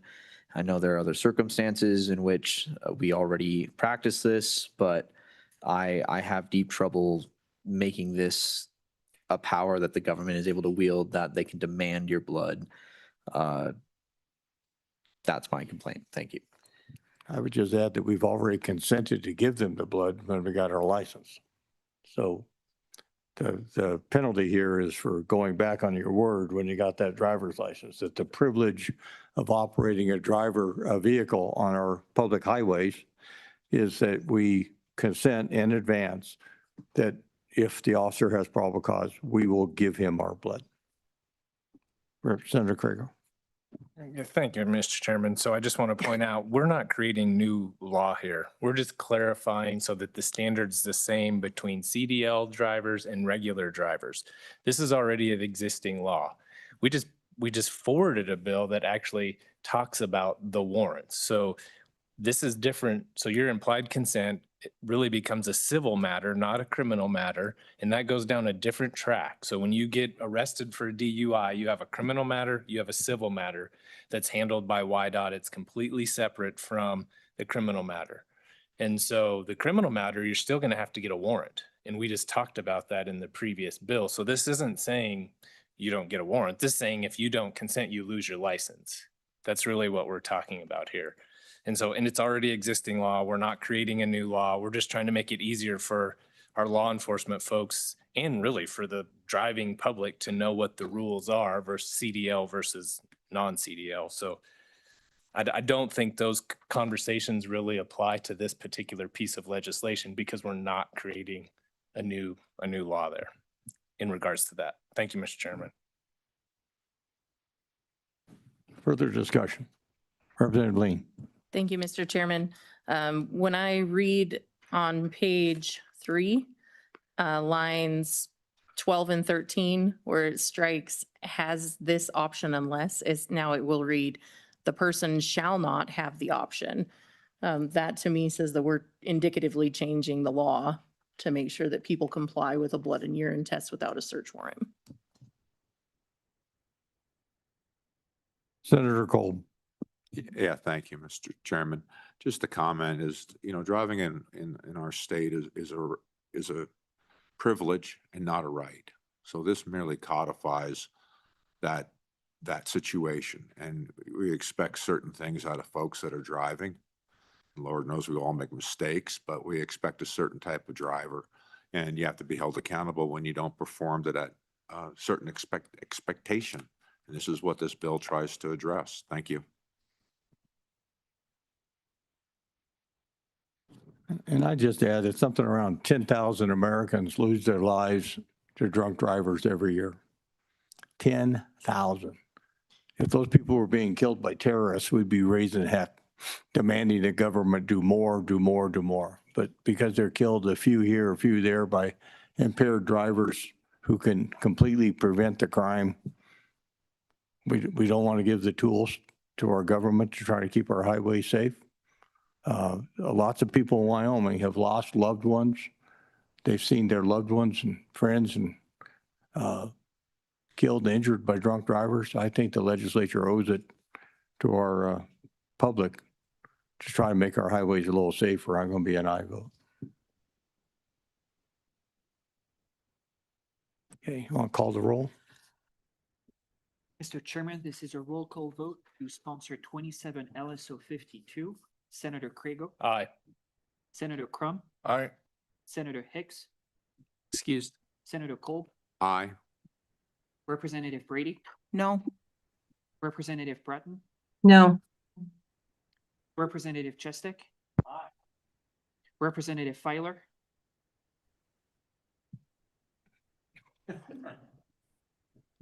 We'll come back to Aye. him. Aye. Representative Kelly. Excuse. Representative Lean. No. Representative Singh. No.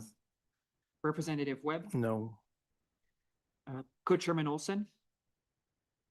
Aye. Chairman Washit. Aye. And Mr. Chairman, by vote of the House, that bill draft fails. Repeat, please. Yep. So Mr. Chairman, the House vote was 3 aye, 5 no, and by rules of this committee, that motion fails. Very good. All right. And committee, thank you for your work over the last 2 days. We've covered a lot of territory. You want to kind of give us a size up, Mr. Fuller?